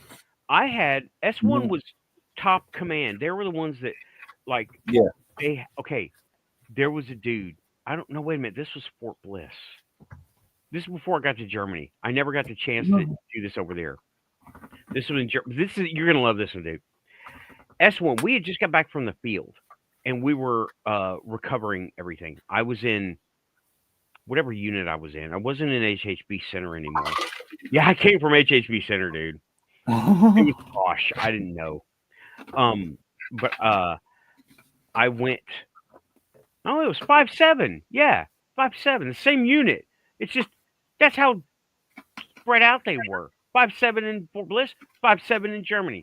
Same unit, same brigade. I didn't even change patches.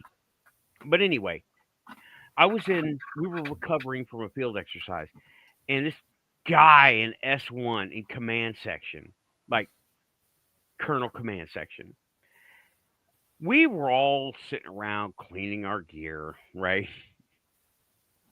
Oh my God. Remember, I'm a chaplain's assistant. Okay. I think I've told you this. I think I've told you this before, Tim, but maybe people in the audience hasn't heard yet. He was a fire control, right? So he like received the call on a red phone with no buttons. And You remember the red phone with the blank, you know? And he gets all haughty and hoity-toity. Says, "I got a red phone with no buttons. Guess where it goes?" And we're all like, "Yeah, fire command. Yeah, you're talking to the Pentagon, okay?" And I pipe up real quick, like, and I say, "I got a white phone with no wire. Guess where it goes?" Nice. And he just went. People, and they knew I was a chaplain assistant, right? Yeah, it's a good joke.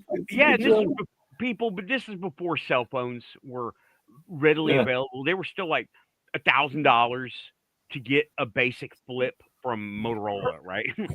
Yeah, the Nokias came out while we were there. Yeah, I didn't see a Nokia until I got back. Made. Yeah, I didn't get to see a Nokia until much later. But these were, you had to go out of your way to get a cell phone. It was all landlines. So that I got a white phone with no wire. Guess where it goes? Chaplain's assistant. Missile command. Okay, you're good. I can call down the thunder and the rain. What can you do? I was joking. Something else that got me about the fire control guys was that they all like had these big attitudes because they're like, "Oh yeah, I'm in control of a firing battery." Blah blah blah. It's never really the officer in that firing station that fires the station. It's that specialist. Yeah, it's that specialist that actually pushes the button for liability.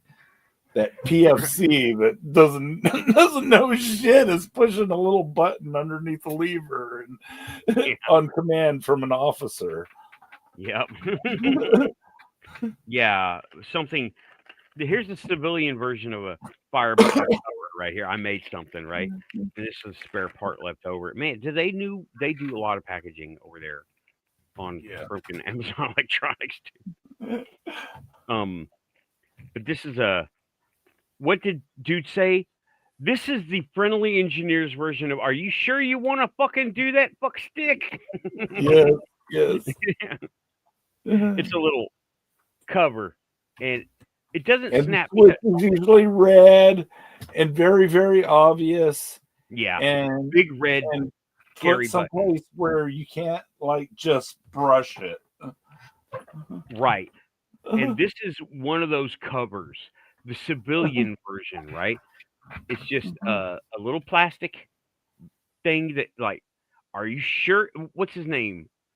Said that. "You want to see something cool?" That guy. You know what I'm talking about? Yeah. The goofy guy says, and he's got something. He's rude and crude. I love him. But I'll have to leave that link in the description. He goes, the friendly engineer's version of, "Are you sure you want to do that, fuck stick?" Like, just to protect the protect the button from accidentally getting pushed, right? This was a project to do a start button on a device that it has yet to be implemented, but not my problem anymore. I supplied parts and intel. It's on them now. And I haven't heard of it getting done. So I'm like, you didn't pay me for this. I did this because it was interesting. It's a good system the U.S. has in place, though, of having an officer and an enlisted together to fire stuff like that. Yeah. Because, in the case of an unlawful, let's just fire it into a civilian complex, you have PFC there going, "Hey, that's my mom's shopping mall." Right. Samo, show you what? I don't know what to show you, Samo. I don't have any more buttons. I didn't. What do I have here? Hold on a second. Didn't I put another one together? I made a different version. I started out in the Army Reserves. Aussie boss.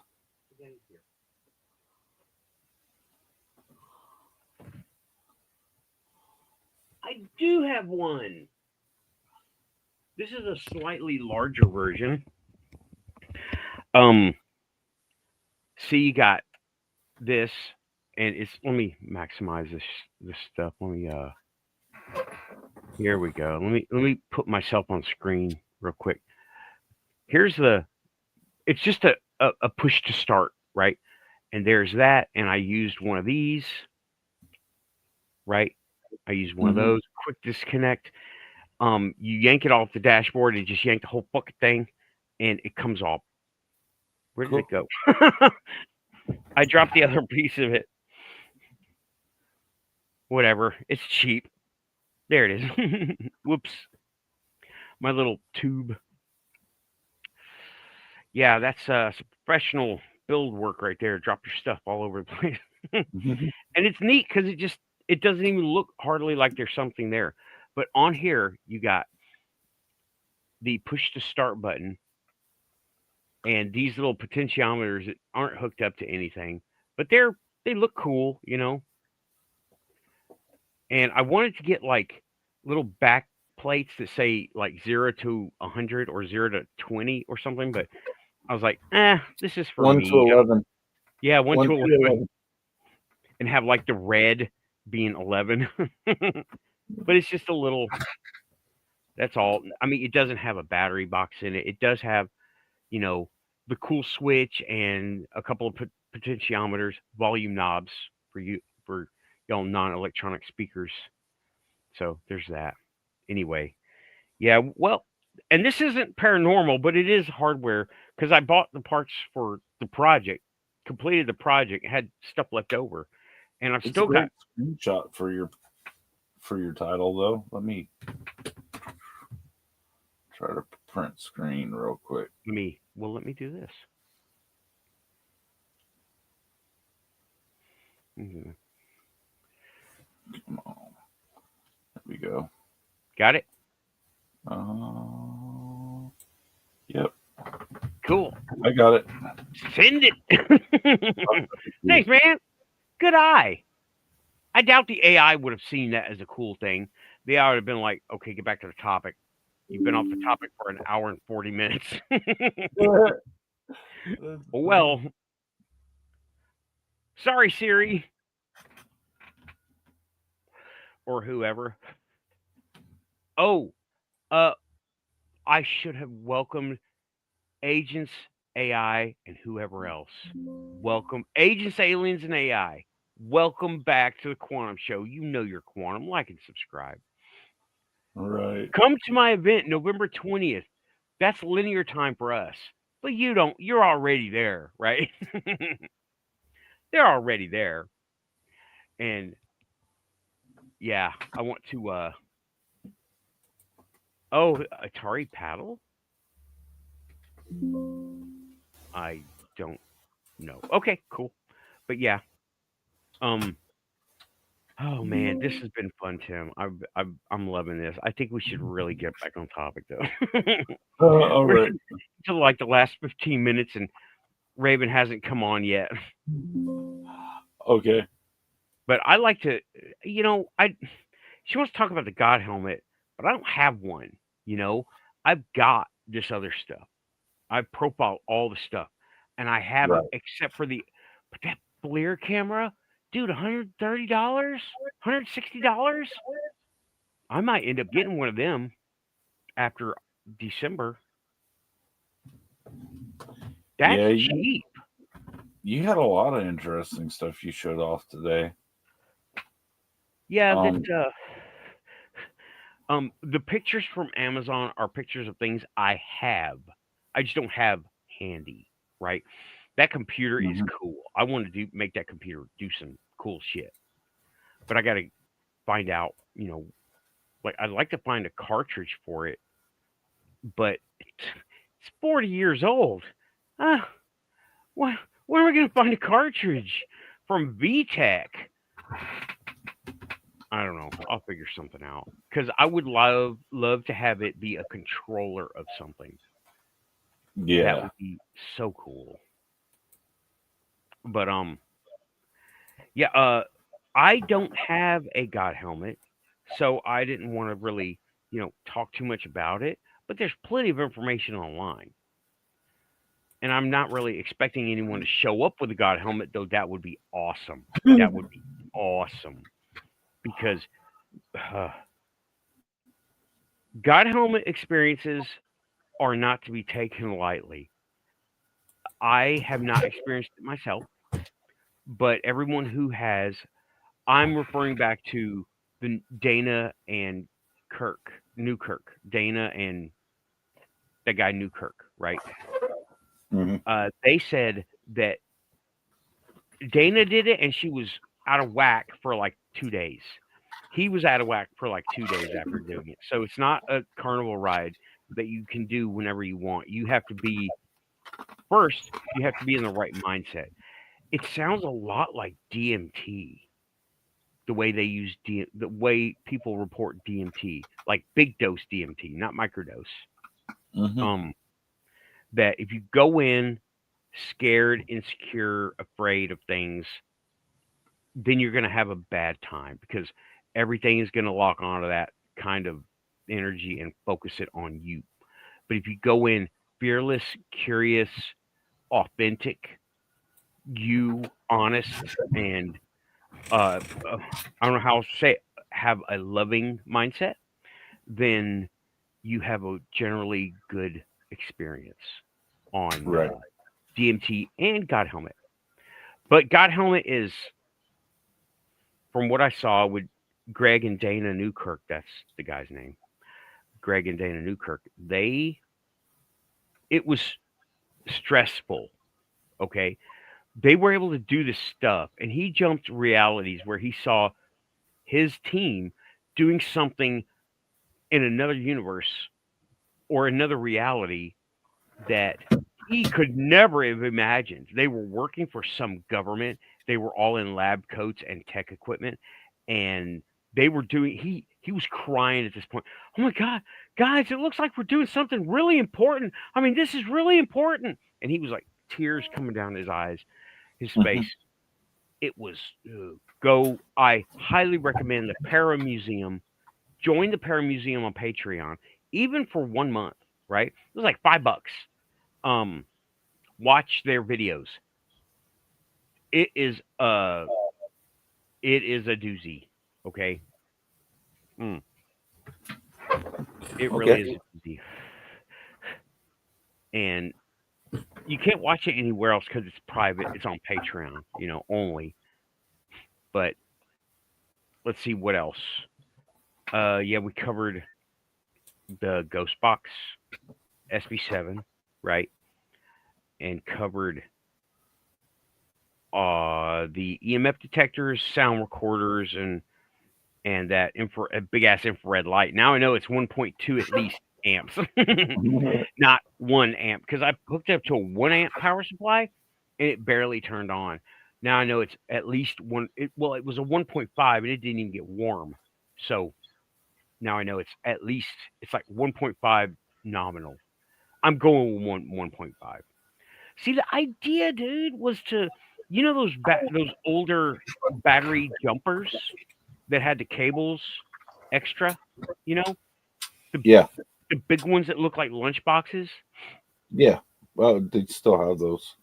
Yeah, I wanted to get one of those that was dead, and I had a battery. I've got a battery over there, and I've got a battery to replace it. It's like a camcorder battery, not like a lawnmower battery or nothing like that, but still 12 volts. But it was like 8,000 milliamp, whatever, or 10,000. Not a car, not to jumpstart a car, but to power a camcorder like this, right? Yeah.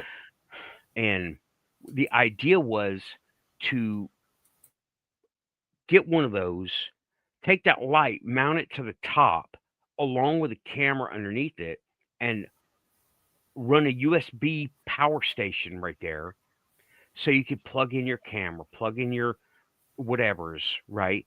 Not jumpstart a car, but you could run all your devices, Yeah. And your infrared, it would be like your big honking infrared light where everybody's camera could see. I've got you know what? It might be right here. Let me look. I've got another tiny little one. It's USB powered. Yeah, they usually have USB plugs even on those big ones. Yeah, none of the ones I saw. I mean, I know they did, but none of the ones I saw. Did I? I might have tossed it in a drawer because it was. Oh, there it is.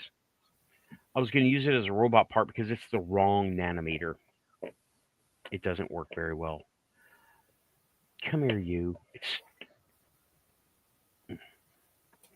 Where's this thing? Okay, here we go. Yeah, this is. It says IR torch. I'll test it. I'll hook it up to something right now. Right? What do we got here? Oh, yeah. Let me grab a cable. Hold up.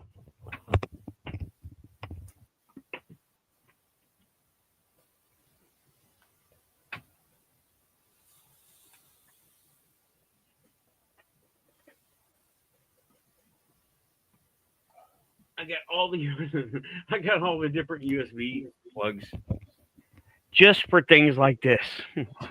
Nice. They're all hooked up to someone somewhere. Okay, here we go. This is an old school mini, right? And are we on? Let me do this.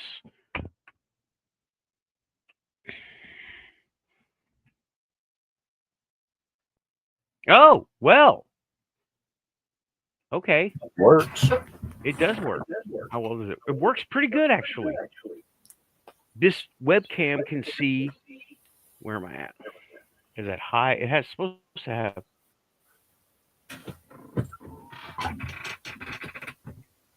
That's low. That's high. Okay. Yeah, it does work. Okay. I guess I'm going to use it. The camcorder doesn't see it, the phone doesn't see it. So it's very dim because it's the wrong nanometer for those cameras. But apparently this one it sees it really good. Huh. Cool. That's all right. Should I just continue on like this for the rest of the night? Maybe not. You're muted. You muted. Are you okay?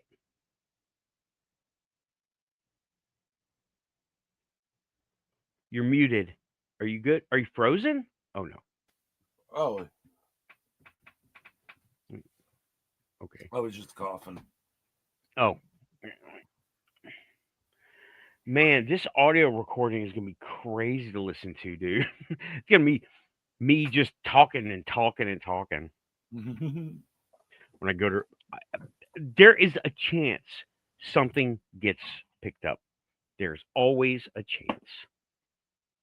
So I'm gonna. I got all these little wire hangers everywhere, dude. It's like half tech, half nerd, like half like Star Wars, and well, then I got candles and copper wire and all the stuff, weapons of like mass delusion or some shit.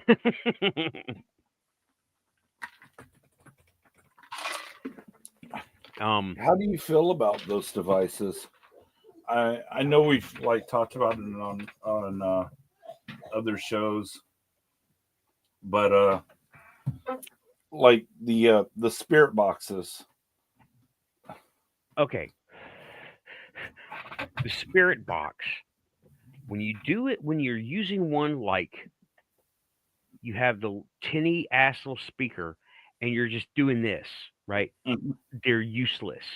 You get an indicator, maybe. Okay, it's great for TV. It it looks great and it sounds really cool, I guess, if you're into like suspending your disbelief of this stuff. But unless you're doing the Estes method, I really don't have faith in it, right? Because you I can't don't hear either. it. I, Go ahead. I don't either. I feel that they look good on television, but but if you can't if you can't reveal how something works to the public, then you have little to say that this is evidence or research that you're doing. You know, if you can if you can release your wiring diagrams for the device or the programming, or explain it in some way, then it would do more to convince me that we might be talking to ghosts than just flipping through radio channels and getting random input. Right. Is Sarah okay? Yeah, I can't believe you heard that. That's loud, huh? Yeah. She'll be okay. Okay. How's she feeling, dude? I know she's coming up on another surgery. Well, I don't. We don't have to talk about it. That's fine. Yeah. Well, we'll talk about it after we're off the air. Right. Okay. Sorry. Okay. Sorry. Personal information. No, cool. AI and agents. We didn't say that. YouTube, scrub it. But okay. You don't have to scrub it or anything. It's just she's a little more private about things than I am. Right. I got you. I don't, man. If she wants to tell us, she'll tell us. She can come on anytime. But yeah, if those things like an SB7 is a broken radio. Remember, it was called the Shack Hack for a long time. You bought this crappy little transistor radio, diode radio from Radio Shack, and it was literally that big. That big. It was like that big. And you snipped a pin on an IC on there that would lock onto the channel, and it would just keep scanning. And you could set it to your speeds, right? And then people start using that. And there's this dude in England. He uses a battery operated radio, and he just a big one, right? Like the shit that you get one big speaker, and he just cranks it up. I think this is better, but not the best, right? You still have the speaker that everybody can hear, and the microphones that we're all using are not that great, right? It's just like my Band Hero microphone is still not that great, but it's better than these damn big Arctic whatevers that people are getting conned into buying. And it's right. I don't like those. You got studio quality, then you got YouTuber studio quality. And it might as well just be toy quality, like the one on the voice activated R2 I got over there. That's the quality you get unless you're getting studio quality. You're paying like $400 for a microphone. I paid $200 for a microphone one time, dude. A Shure. It was amazing, but whatever. Back in the day, right? But yeah, they called it Shack Hack. So this guy is just using a big radio, and he's just doing this with the giant knob, and I'm like, I don't know about that. And the condenser mic things doesn't matter, right? If they're going to come in, they're going to come in, condenser mic or not. Exactly. And something I am a big proponent of WavePad Editor, old version WavePad Editor, and you have a graphic representation on your screen of what was going on, right? You could see what was going on. And there are different versions of that program now where I'm sure you know about them, where you can see and you can isolate sounds and you see the peaks and valleys and stuff where there's a lot of sound or no sound. Layering. Right. And what I want to be able to do is upload, take a recorder, right? Not no SB7, but a recorder, maybe listening to the SB7, right? And put that into a computer to where you can really hear it, like with headphones. You can hear all the stuff, not just on your tinny ass in the room across your face, a speaker, right? That's not going to cut it. Audacity, that's a good one. Yeah, Audacity is saying, or no, John No Memes is saying Audacity. That's another one. I need to get that one. Do you have that one, Tim? Yes, it's free. Yeah, I've heard it is a great program. It's got a lot of plugins. I'm not going to say anything good or bad about it. I've used it in the past, though. Yes. Okay. Well, WavePad Editor free was my go-to when I wanted to do audio editing. And all I knew to do was I don't know how to really use all the functions.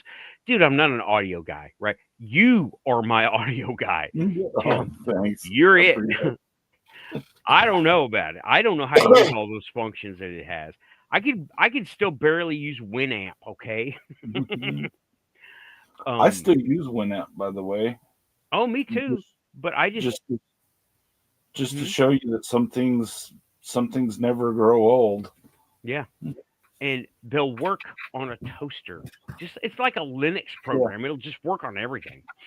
Yeah. I love Winamp. Winamp, when nothing else works, it'll play every CD in your library, every audio format you can think of. And I love it. I love it. And I like that meme where you see all the kids going, I have no signal, the stream is down and all this stuff, right? And then you have the guys with the beards and the hats turn around. They're got their Winamp boombox. I love that meme. Let me see if I can find that meme for the people who don't know it, right? I'm gonna try to.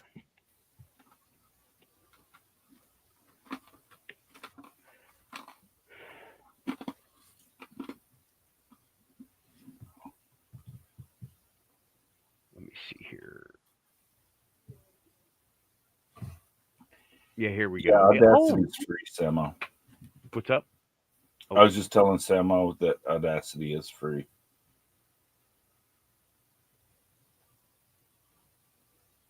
That's the audacity of Audacity, by the way.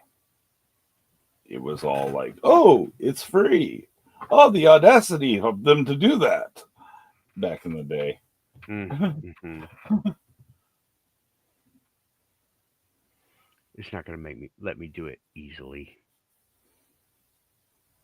I got to do this the hard way.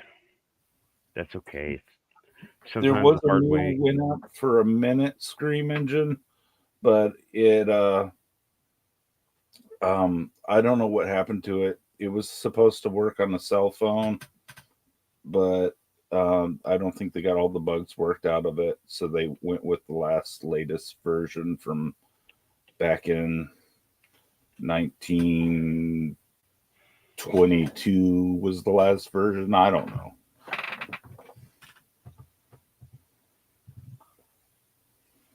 Yeah, this is supposed to be Gen Z and Gen X, or millennials and Gen X, but I can show you this now. Oh, that's wrong. Never mind. Hold on.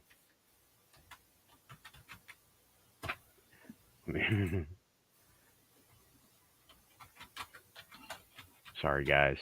It's the end of the show. Now I'm having fun. There it is. Yeah. Gen Z. It says here Gen Z and Zennials, but it's like Gen X. Zennials don't look like that, right? I guess me and my sister are Zennials, but we're not like that, right? I'm 75. She's 79. So, but you have the guys listening to Winamp on all their saved music. Yeah. I love it. Hopefully everybody see that. But anyway, okay. We went to the Napsters.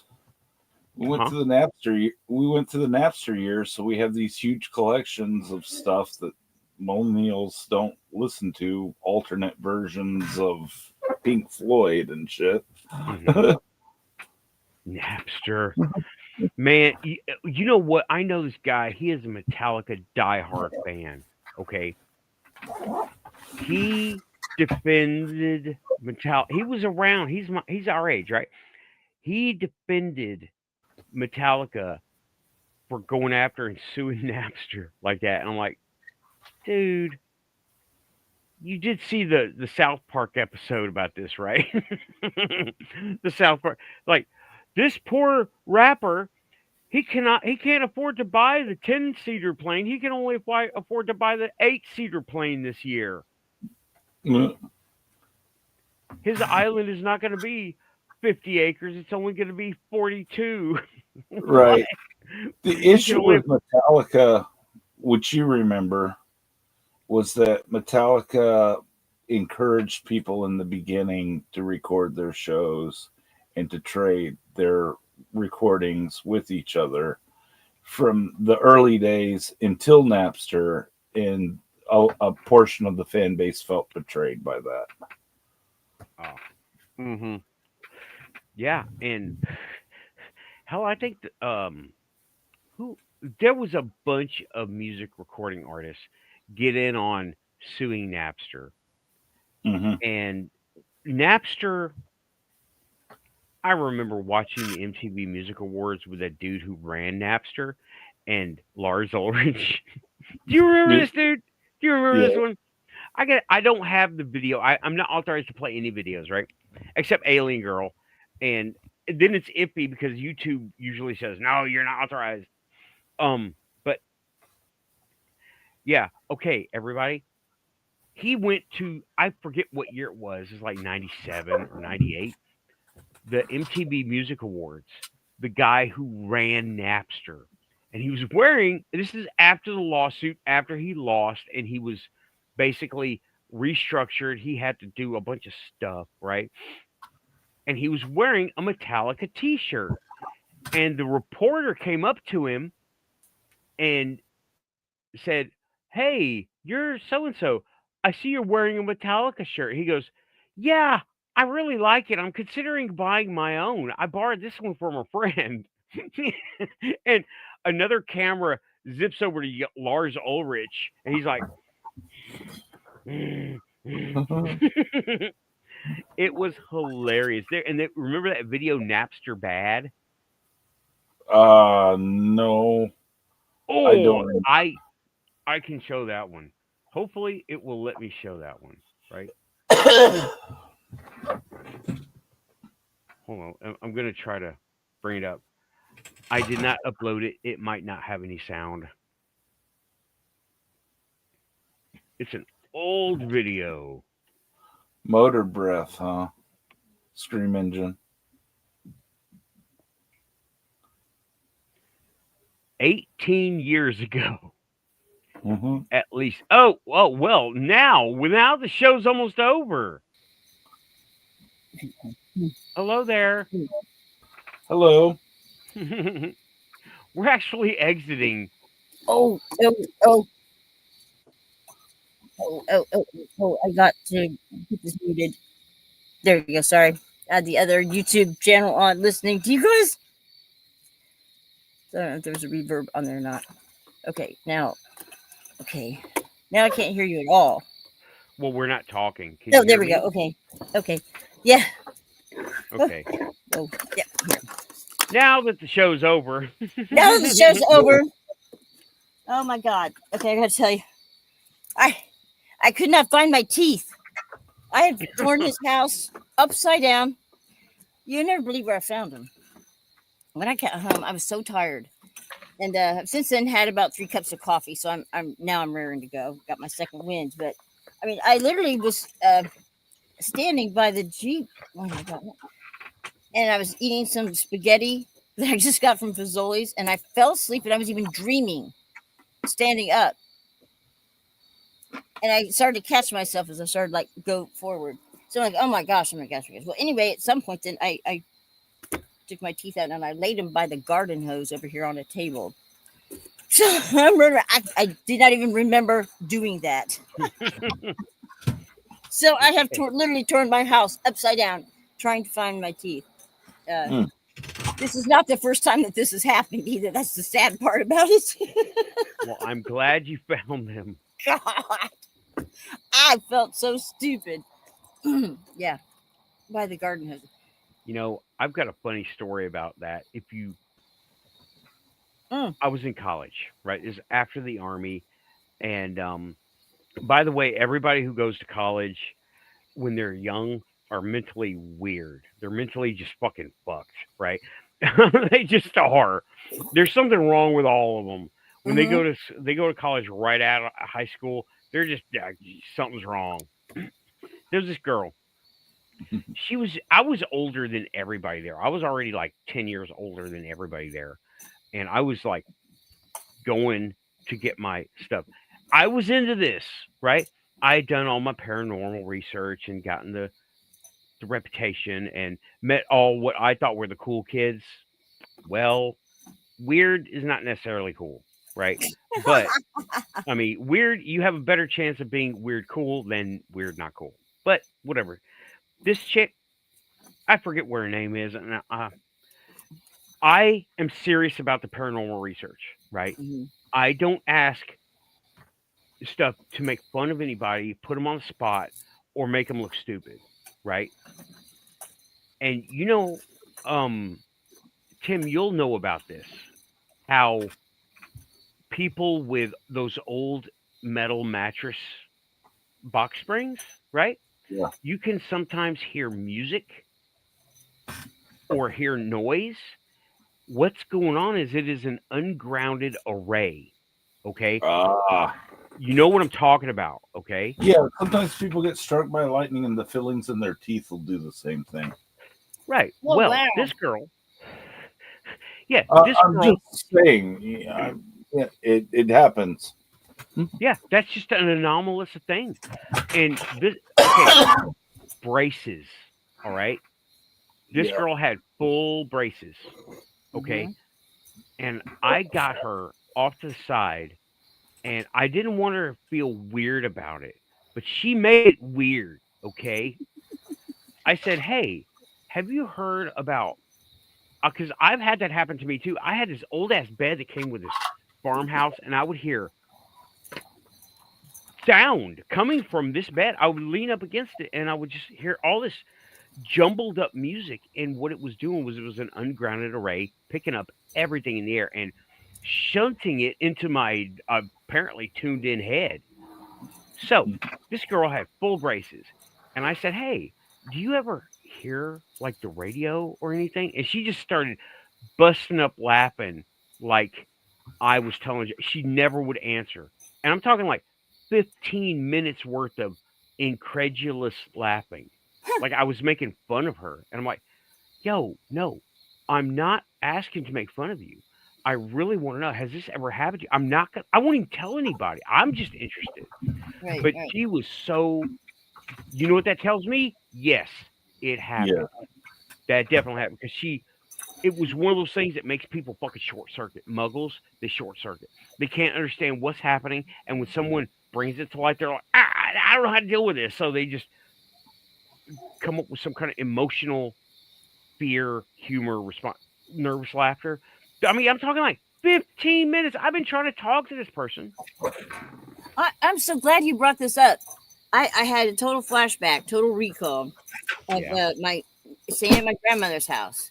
And she had an upstairs bedroom that had a metal frame, in fact, headboard with like little spindles that were kind of ornate, but it was an iron. It was heavy, really heavy, and the footboard that matched it. I can't remember it has a specific name, but whatever. And it had the metal springs, and it would always squeak when you got into right. Yeah, and you would kind of do one of these things. Okay. Well, I remember hearing like people talking, but I couldn't understand and articulate exactly what they were saying, but that you could hear them talking back and forth like mumbles in the distance. Yeah, and I would lay there and be entertained by that, and that would help me drift off to sleep. It's the same thing you hear. I thought they were ghosts. Yeah, when you pull a string between two tin cans. Yeah. Oh yeah. It's the same tinny voice that you hear. Yeah, that's really wild. Shall we explain the science behind that, Tim? I wish I could. I can. I'm not very good at explaining this. Do tell, Professor. Okay. Some things vibrate at certain frequencies that pick up other frequencies. You know, like when you turn your TV, the old manual ones. I'm sure at least everybody in this chat remember the old knobs. Mm-hmm. You don't have just the channels, you have the channels in between the channels too. Yeah. You know, and things bleed over a little bit. It's vibrationally. You know what I mean? Mm-hmm. So, you know, you don't have just like channel 23 and channel 25. You have channel 23.4 blah blah blah blah blah. You know, they bleeding over. Mm-hmm. Bleeding over. Where we pick to make the channels is arbitrary to what is already going on in the frequencies out there. Mm-hmm.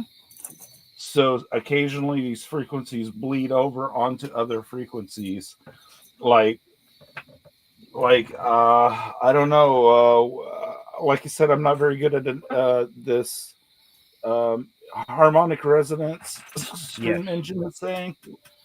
Yeah, harmonic resonance is one thing. That's like a tuning fork resonating to another tuning fork of the same frequency. Or like a piano, sometimes the strings would vibrate in the piano if the TV was loud enough and there was like a single tone in the music, and you would hear the piano vibrate with it too. Right. If you have the radio, the vibrations, the vibration is transferred. Right. That's a little more advanced than the tin cans and string, but let's go with the tin cans and string, right? Okay. Now, what's going on is, you have, imagine a tin can, right? A tin can. Just, it's a cylinder with it's metal. You have a hole in the back of it, and you have a string. Just a string. Mm-hmm. Okay. Let me pull out a piece. Fucking whatever string, okay? If you don't know what string is, get off the planet. With a knot in it, run through the back of the can, holding it, okay? Mm-hmm. And you have that string going all the way, say 10 or 20 feet, to another similar can. It didn't even have to be identical, right? Similar can with another hole poked in the bottom, tied in a knot, and they're tight between each other, okay? Now, when you speak into one can, the vibration of that metal is specifically the back plate, right? It doesn't have to be that tight, right? It does have to be have some tension on it, but it doesn't have to be that tight. When you vibrate the back side of that can, mainly the whole can, but the back side, right? The vibrations are going through that string all the way to the other can, and it is sympathetically, or actually directly, vibrating the other side of that can, right? So you can hear the noise from over here to over here through that string, and it is the mother of all analog technology, right? Yes. From that's not from even that you can move on to a record player. You can move on to a record player. Cups, you take one of those cups off of your string, right? Replace the string with a needle, and you can take that cup and you can take that needle, and you can, and that record that's in rotation, you can place like the old Victrolas that had the great big thing that came up. Yeah. And it will translate the grooves on that record into vibrational noise through the cups the same way that it does down through the string. Right. Oh, wow. Yeah. That's exactly right. And then you can do other things, right? Then you have the piezoelectric effect. And here we have microphones, right? And then you get into powering them and amplifying amplifiers, the vibrations, and right. That is Huh? It all starts with an analog signal, though. What people like, the takeaway I think you should have from this is that ones and zeros, what you have as digital signals these days, are based upon analog signals, where the sine and the cosine would have been the 1 and the 0. You follow me? Oh yeah. Your digital code is based upon an older analog signal. You have a sine and a cosine. A signal's going like this. You following me, Raven? Okay. Okay. Wave. Yeah, you have a wave, right? And you have a sine and you have a cosine. At the top, you have a 1. At the bottom, you have a 0. These are arbitrary points that we've assigned, right? Okay. Every time that signal goes through and you have an analog signal that's high enough, it'll register as a 1. Every time that you have an analog signal that's low enough, it'll register as a 0 on your scales. Right. This when is you the hear basis something, this is the basis of your baud. Your basic. Go ahead, Nathan. What does the analog mean in this equation?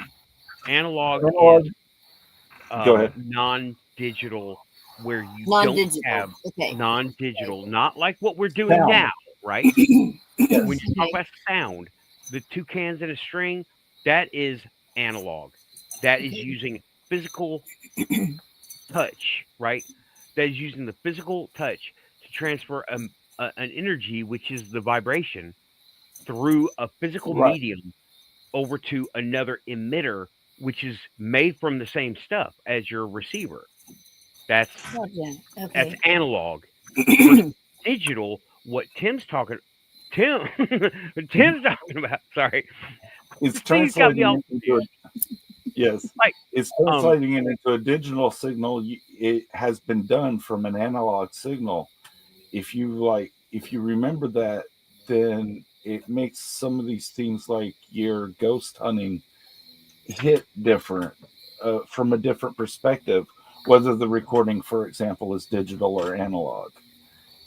With an analog recording, you're going to get a more natural voice of your ghost, but with a digital recording, you're going to get what's called a lossless recording, which is a digital simulacrum of an analog sound.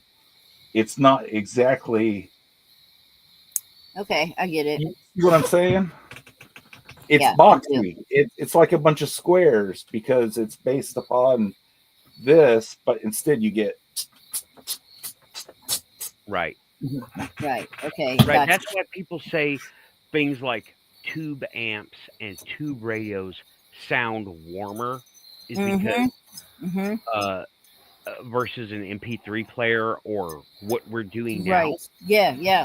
And the reason why I would be less skeptical of somebody using an analog ghost box, for example, over a digital voice box.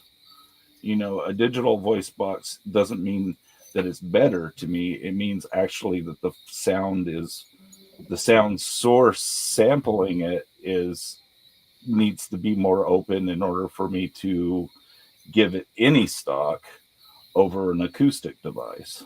Right. It's just recording what it hears. Yeah, the example. Go ahead, Raven. I just have a question. Go ahead. Like I've got a digital recorder running over here just to record the show. I'm not going to pick it up because that'll affect the sound. I don't want it to, right? But I don't know if you can see it, but it's right here. And I've got it recording the show and the breaks and this whole panel, right? I'm going to review it. And here's what I did as a demonstration. I said, okay, I'm going to jack up the sensitivity of my microphone and I'm going to let you hear what this thing sounds like. And I'm like, you can hear this, right? And I was like, you know how they do in the shows? They're all like very daintily touching it and stuff. I did that, right? Very like, so because the microphone can hear you touching the plastic case. Oh, yeah. You've heard that, right? and you blow on it, and people don't even notice it. It sounds like a scream, right? Right. Yes. While I was doing this, you can hear the beetle crawling across the closet. Right. Yeah. Right. And I jacked up the sensitivity on my microphone, and I recorded just 15 seconds of this, right, of silence. Now, here's a good digital, analog, and lossless. This is what I'm talking about. The reason I'm bringing this up. With my ears, I could hear a hissing noise in the background. I held it up to the microphone. Nobody could hear the hissing noise because it was chopping that part off. Yeah. Oh, okay. Well, we got my computer, YouTube, or my computer, StreamYard, YouTube, your players, your YouTube, your microphone, your devices, chopping all that signal down. That's why I don't sound as vibrant in real life as I do. I mean, I don't sound as vibrant here, right? You're not hearing every nuance of my voice because I'm using a stupid little Chinese microphone, going through a stupid little Chinese server, going to a stupid little Chinese computer, and it's all chopping the video and the audio down, down, down, down, down, so it can send more, send more, send more. And I got my shit jacked up at 720p right now, so it's not getting very good quality of sound at all. Okay, it doesn't matter what kind of microphone I have here. It's going through all these processes, and they're all shuttling it down, and they're all kind of reducing it down a little bit. And then when it gets to your systems, it's reducing it down even more. And when I played, I could hear with my ears the hissing noise, but nobody in the chat room could hear that. Remember, Tim was here. Yeah. Nobody in the chat room. Everybody was saying, "I don't hear a thing. I don't hear anything." I'm like, you only heard when I touched it, when I hit the record button, and when I hit the stop button, and the little of me touching the plastic, right? The software is making correction to the signal, so right. All the software in between, which is StreamYard, YouTube, like Raven. I hear a car going on. Huh? A plane or a car? I hear a car. But you know what? It's chopping it up, and I don't hear the whole car. That's an excellent. Good looking out, Raven. Thanks for bringing in that sound effect for us. So, I have a question. Is there any I don't even know if we would have a way of knowing this, but have they noticed that the ghosts have an easier time with, or a preference with, the analog versus the digital to communicate or to manipulate? Do they get more with the digital or analog? This is speculative, but this is speculative because, as we know, ghosts don't exist. Yeah.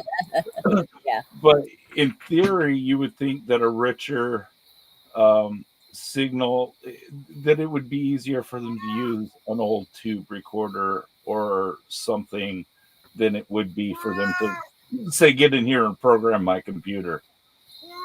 Maybe modern ghosts, I don't know. Modern ghosts might have the skill and the know-how to hack my computer and make ghostly things happen with a device, but those talking boxes that have all the words stored in them, and they get some kind of off radio in between radio stations, and they play that static, and then the ghost is able to use the vocabulary stored in the box. I can't remember what they're called. I just said it. Yeah, obviously. Yeah, that's what we're calling them. The question right now is whether those work at all.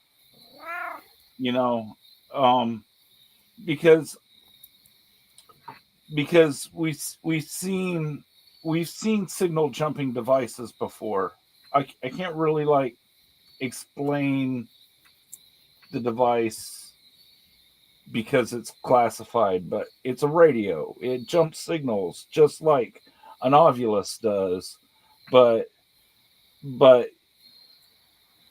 it doesn't talk to ghosts. You know what I'm saying, Nathan? I know exactly what you're saying.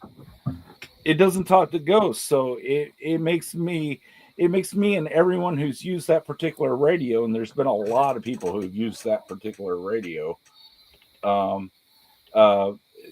question what the Ovilus is even trying to talk to. You know, it's not ghosts, though. Yeah.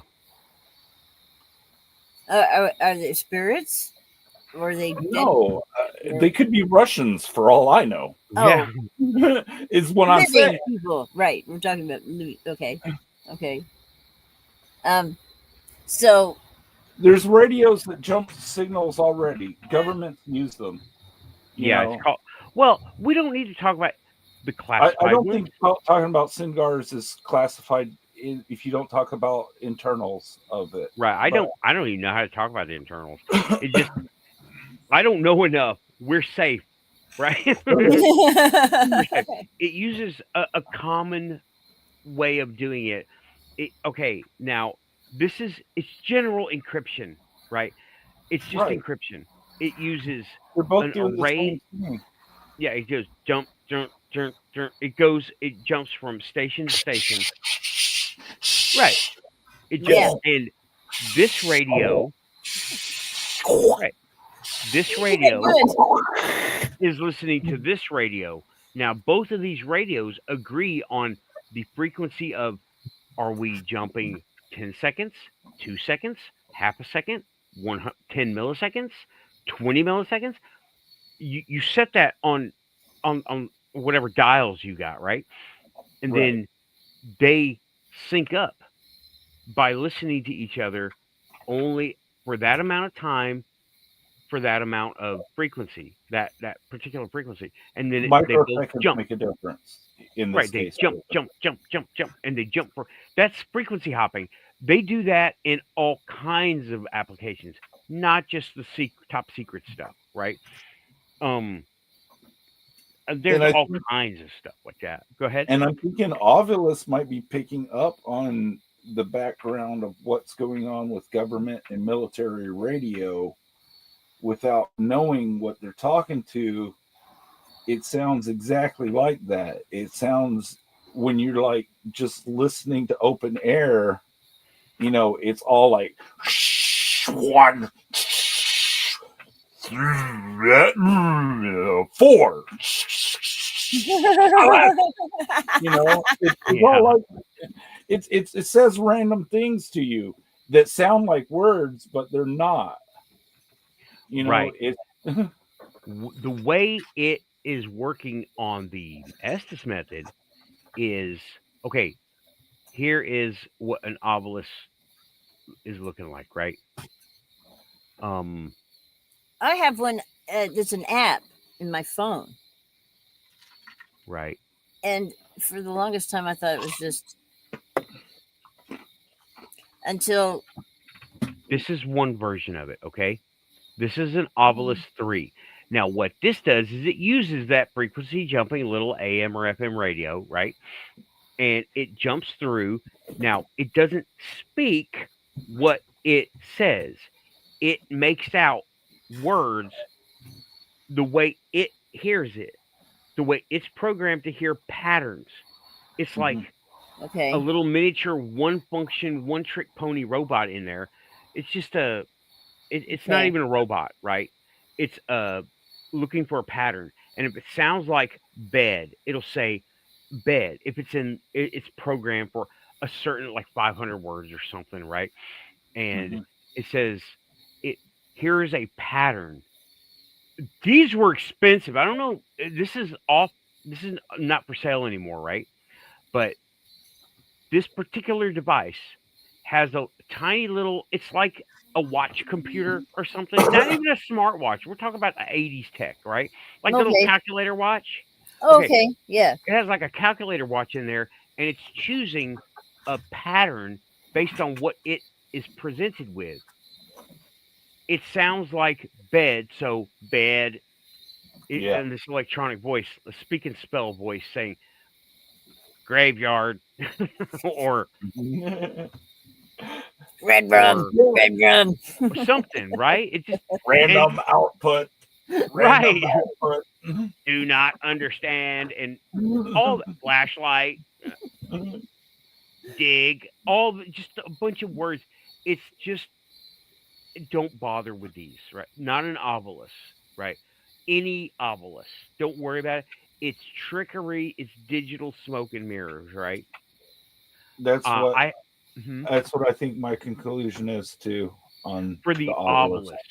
Now, when you're depending Now, on a voice recorder like he's using it back there beside Nathan from the Quantum Show, that's different. That's just a digital recorder, and that's got limitations, which we just discussed. and I'm gonna put up another video, maybe several, hopefully showing the background hiss that I could hear, but the microphone couldn't. And if it comes up with something, that would be cool. That would be cool. But yeah. So, like when people have these voices in the background of their. Oh, sorry, y'all were both talking. Sorry. Excited. Go. I think that a recorder and a condenser mic connected to a cassette tape would probably be the best thing for paranormal. I mean, to tell you the truth, because that would be the most analog you could do.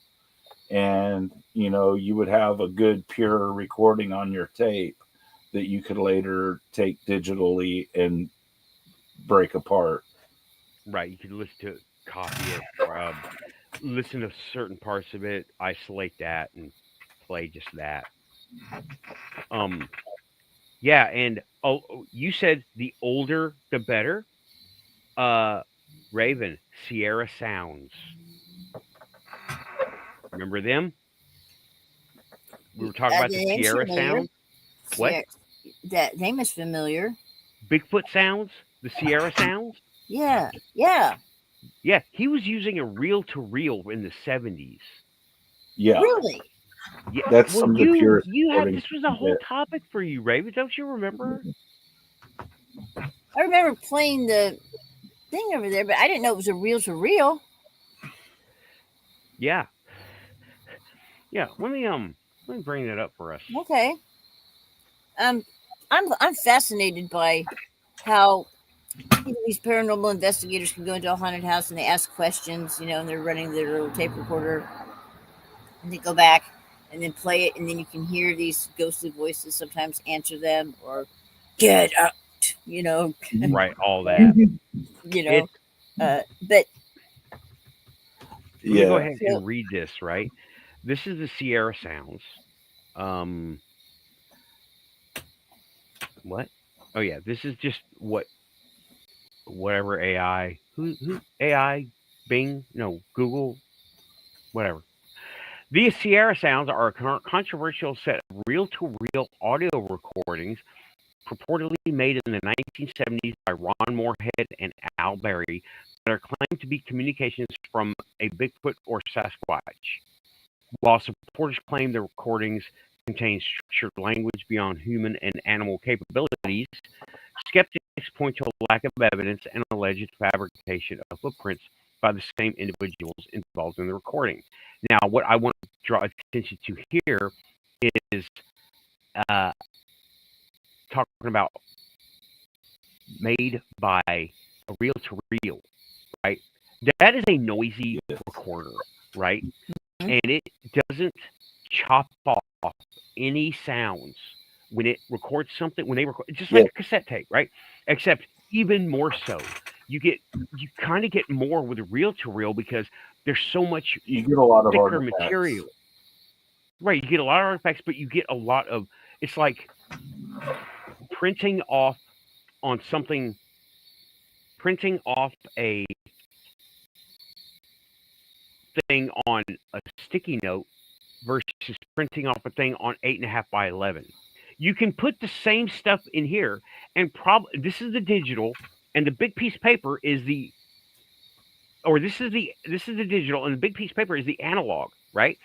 But when you get such a big thing, you get this messy. There's errors, and there are little things that creep into it. Whereas when you have a digital, it's condensed, and they chop off all the extra stuff You see what I'm saying? Mm-hmm. I mean, the that tape. extra stuff could be your ghosts, is what we're getting at. Right. Yeah. Right. And Yeah. they're talking about the beyond human and animal capabilities. Those recorders, the analog tape recorders, reel to reel or cassette, they're hearing everything and they're putting down everything that microphone can hear. And I believe it was using a condenser mic. It said, now if you read more into this, right, it's uh, into frequencies above and below human ability to make or hear. Well, how do we hear it on this?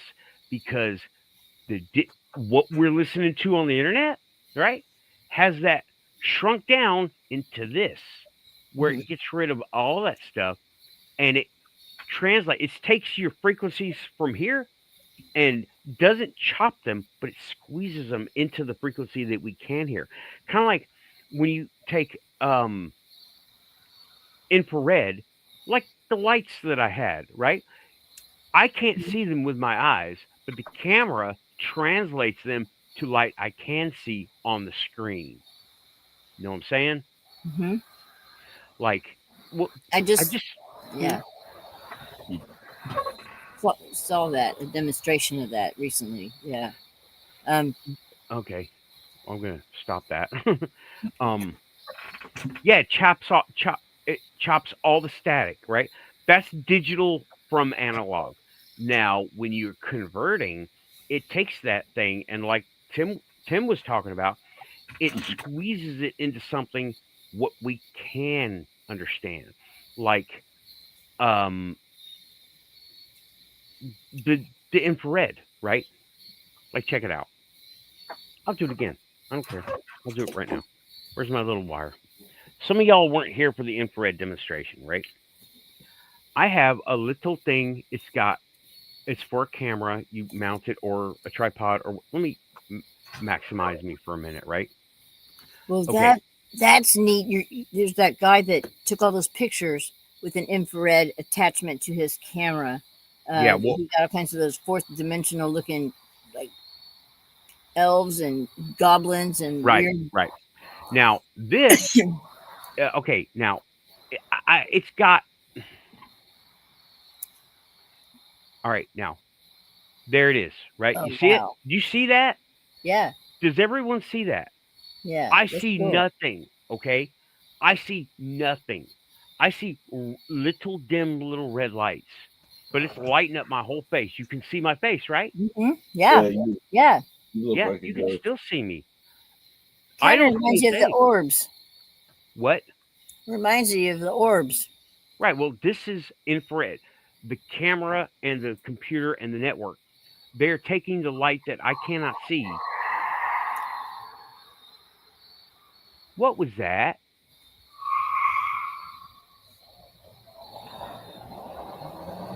Oh my God. Somebody probably running from the cops. Oh, wow. They ain't running toward you, are they? No, they went to the road right across the street. That it goes back to an old coal mine, and there's places to hide back there. There was an accident just last week, right down here, and I was on the phone with Lynn Ann, in fact, when it happened, and I've heard many accidents down here, so I know what they sound like, and I heard a 1, 2, 3 car hit. But when I got to the scene, and I was the first one, I called 911, and I was the first one on the scene. There was only one vehicle there. The other two took off. And so here's this pickup truck, just the whole front end mashed in, and nothing around is damaged. And he tried to say he hit a deer, but there's no blood, and there's no deer. Right. And he's trying to tell the cops, well, he couldn't speak English very well. And he said to me, ma'am, I wish you really wouldn't have called the cops because I don't have insurance. I'm like, oh, I'm sorry. I said, from what it sounded like somebody. I expected there to be bodies on the road. It sounded so bad. and broken glass and all this kind of stuff. And something happened to where it left a gouge in the pavement that was this deep and about 4 feet long. Just a big, I have no idea what that was. And part of the guardrail on the opposite side was mangled, and even the curb was broken off. So anyway, those two other vehicles, though, I remember passing them, and they were hauling ass, and they went down and went up that road again. Same one. And it goes back to this old, it's a really spooky place. I mean, you it's should a go there. Haunted place where a lot of the trees will grow into corkscrew. So that's like portal, stuff. And there's this really weird skeleton, the skull I found back there. Don't know what it is. It's weird, and it's got these weird, like,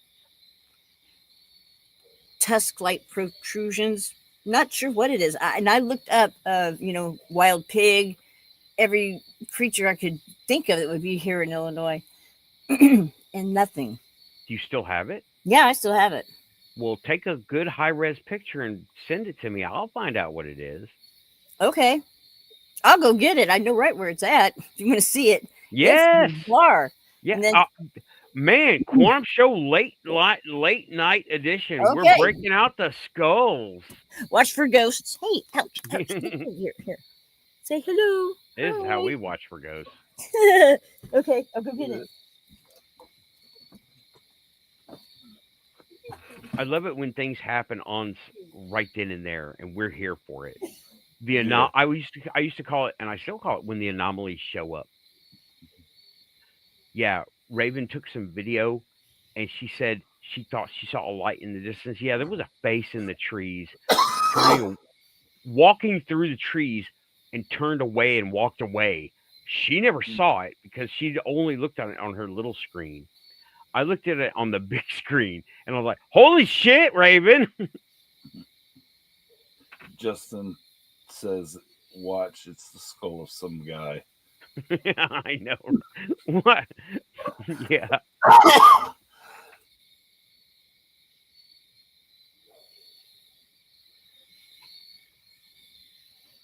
Yeah, the other light is over there, but it's kind of a pain to hook up and use, And I forgot that this little one is rechargeable. I don't need to plug it in. It's plugged in now, so I might as well charge it up. Yeah. I love when I can demo hardware. It's so much fun. I think you got a better idea why I'm going to be there with my computer doing just this. Yeah. Have you thought about like a presentation? You don't have to do a presentation. The presentation, I figured I would do a music portion and like build a live beat just to show people what I'm about. But during it, I'm going to I'm going to make comedy, but at the same time talk about quantum things, like, my feeling about the Ovilus and stuff. This is just solidifying what we're going to talk about there. Yeah, you know what? It is a paranormal conference, but it is called a fest. This is a fun thing. I want it to be a fun thing. And you know what? I don't care if no one shows up but us. Or just me. If something shit happens and just something happens, right?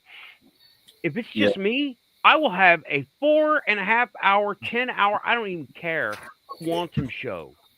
And it's not going to be just you, though. It's late enough we can probably talk about it. Sarah is, she has another surgery coming. We're hoping it's not going to be on November 20th, but if it happens, we're just going to have to figure something out. Yeah. Well, you know what?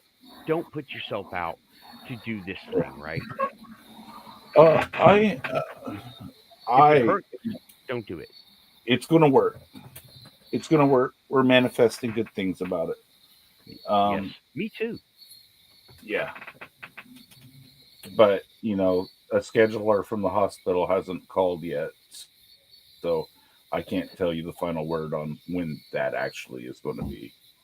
Okay. But We're hoping it's not November 20th, aren't we? Yeah. Okay, we got Raven back. All right, I had to brave all the cobwebs and spiders in the back of my bookcase here. Okay, this thing is so weird. Okay, here. Okay. Okay, here. It looks Okay. That is an odd one. Okay. Here's the jaw that was with it. Now, look at the top part of it. It's like right. That's here's the base. Yeah. Okay, well, it was quadruped. Show me the jaw and hold it still. And what? Hold it still. Okay. So I can see what these things look like. All right. I'm going to say that is some kind of wild boar. Yeah, that's what I thought it was, but I couldn't find it when I tried to look it up. Here's what I want you to do, right? I want you to set it on a table with like a white background or on top of a piece of paper, okay? Mm-hmm. And take some high resolution pictures on your Android camera. Okay. Use Google Lens. Google Lens. You know how to use Google Lens? Uh-uh. Let me show you. Let me go ahead and take us back, right? Well, using the computer maybe instead of using no. Let me show you. Okay. Now this is on an Android, right? Yeah, that's what I've got. Okay. I'm gonna bring up Google Photos, right? And I'm just gonna bring up some picture of some random thing. Okay. Actually, you know what? I'll do it live. I'll just take a picture. Okay? I'll just take a picture against the floor. And Google is smart enough to be able to I have pictures of it still like in the ground as I was digging it up. Okay. There's a creek that runs across. I found this. It's right across the road here. There's this creek, and it runs underneath the road and then continues on.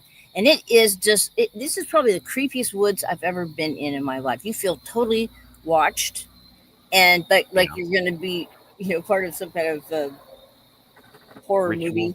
And the water in some of the in some places is red, and there's a lot of rust in the mud, and then it kind of gets clear, and the trees, though, there are so many trees that are grown in a corkscrew. So I got I broke off some of the dead ones. So I'm like, oh my God, what cool walking sticks these are going to make. Right. And there's like this little area, I remember, that it's a circle. These little boulders that are maybe 1.5 to 2 foot tall. There's like a little fairy ring of okay. Well, hey Raven, here's what you do. You take your phone and you walk through there talking about it, record it, and then put it on your YouTube channel. You don't have to be on here like, I'm doing this silly thing and I want you to look at my fat face while I'm distracting you from the actual topic. No.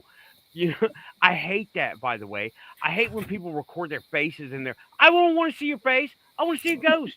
I want to see something weird. I don't want to see your face, Mr. Ghost Hunter. Show me what you got, right? No, don't show me I know what you look like. I can look at any picture of you on your Facebook page. It's literally called Facebook. Yes. But anyway, just go and go. Okay, everybody, I'm doing this, and you're watching the screen and you're recording what you're doing, and you just go to and then upload it and say, I walked through the woods part 1. Upload. That's it. No special nothing, right? I could use my 20-year-old little freaking iPod over here and record that, right?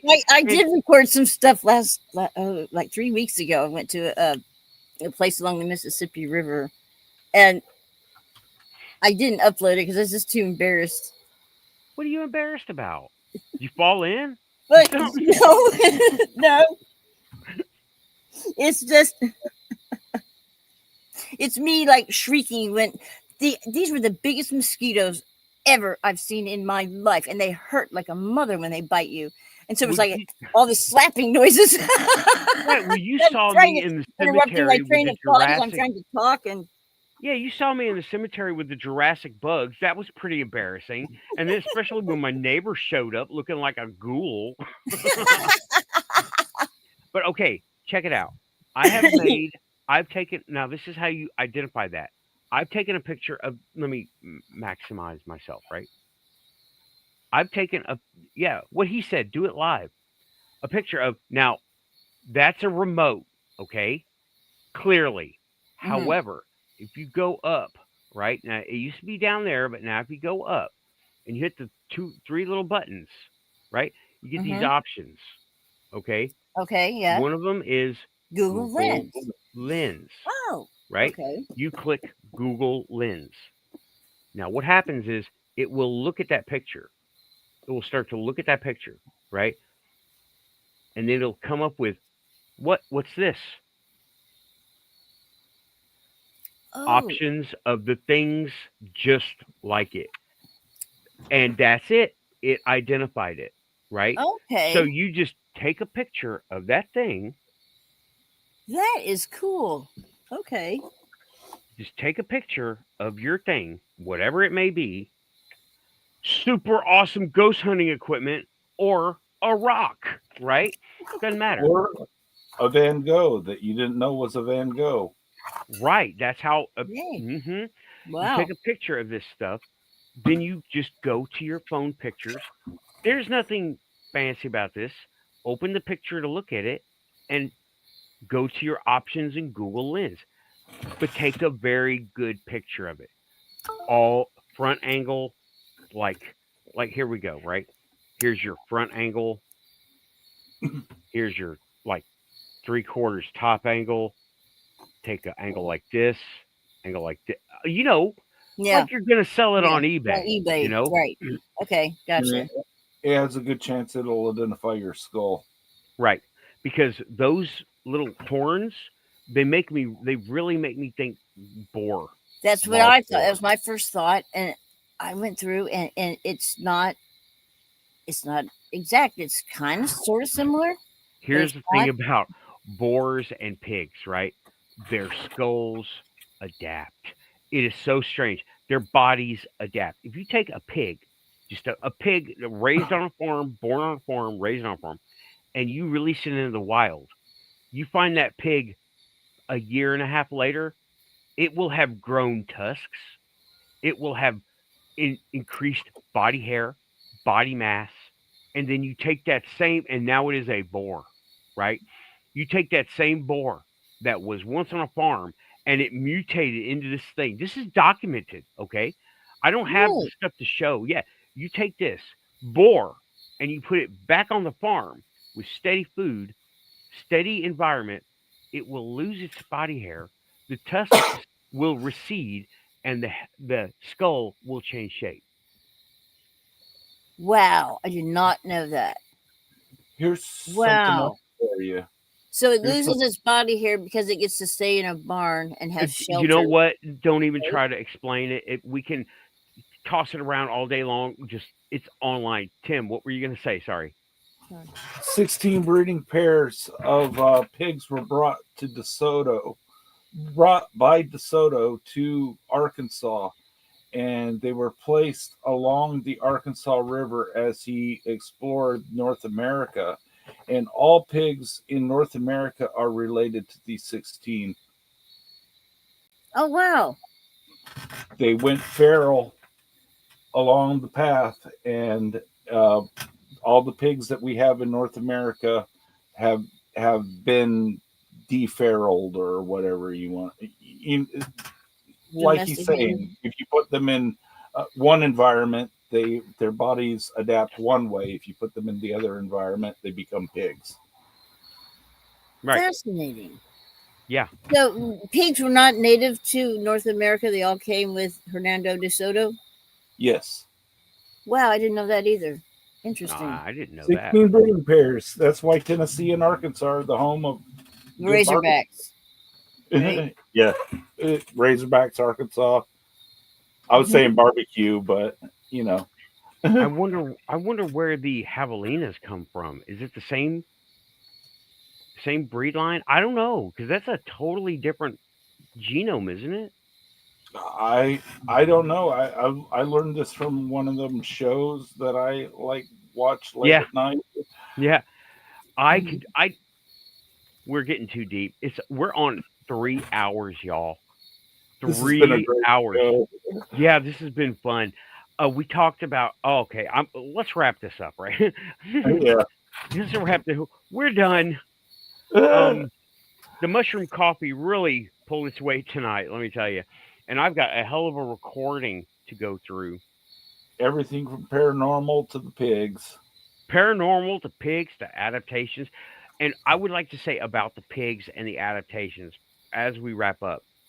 That is the example given about feral humans. What do they look like? Wild man? Wild people? What do they look like? Do we do the same thing? We don't know. We've never tried.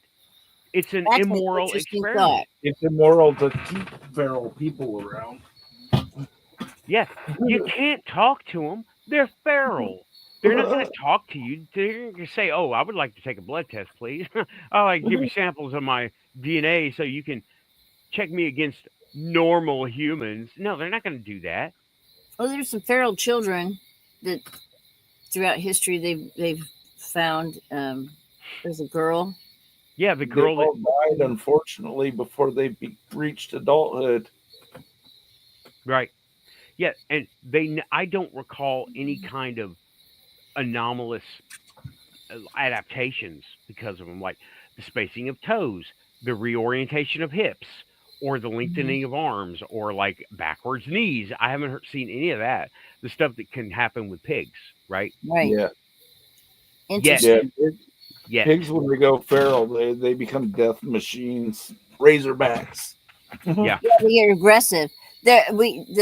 When I was in Arizona, there was a huge one that was tearing up my pumpkin that I had right outside the front door. We had left for dinner when we came home.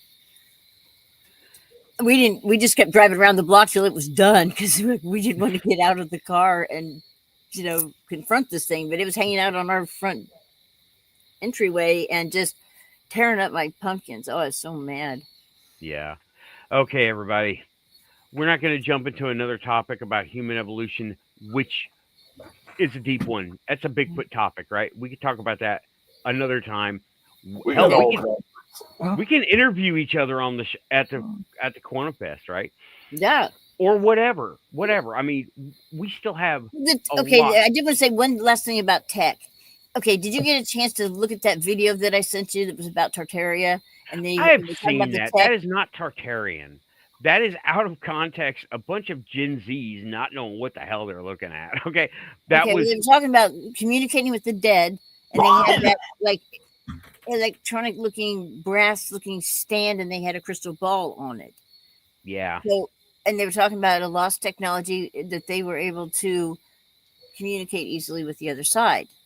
Like that piqued my interest, and I wanted to dive into that and research that if you were interested in. Okay, we can do that.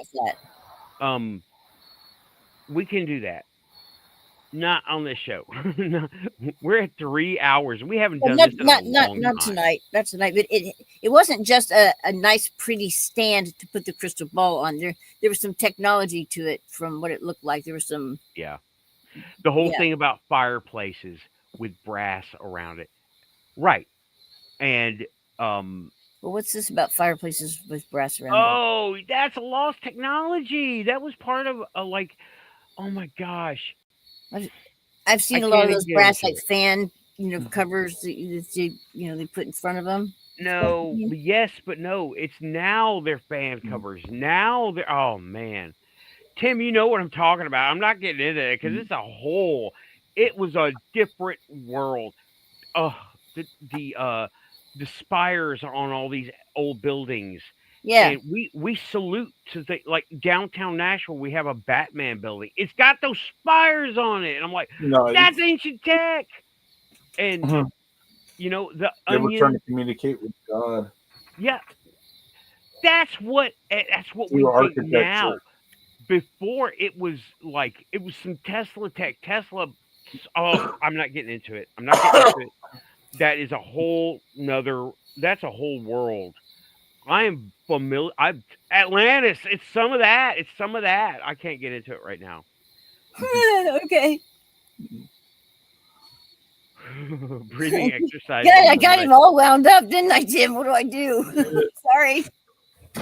Run with it, but we're not running with it. Okay.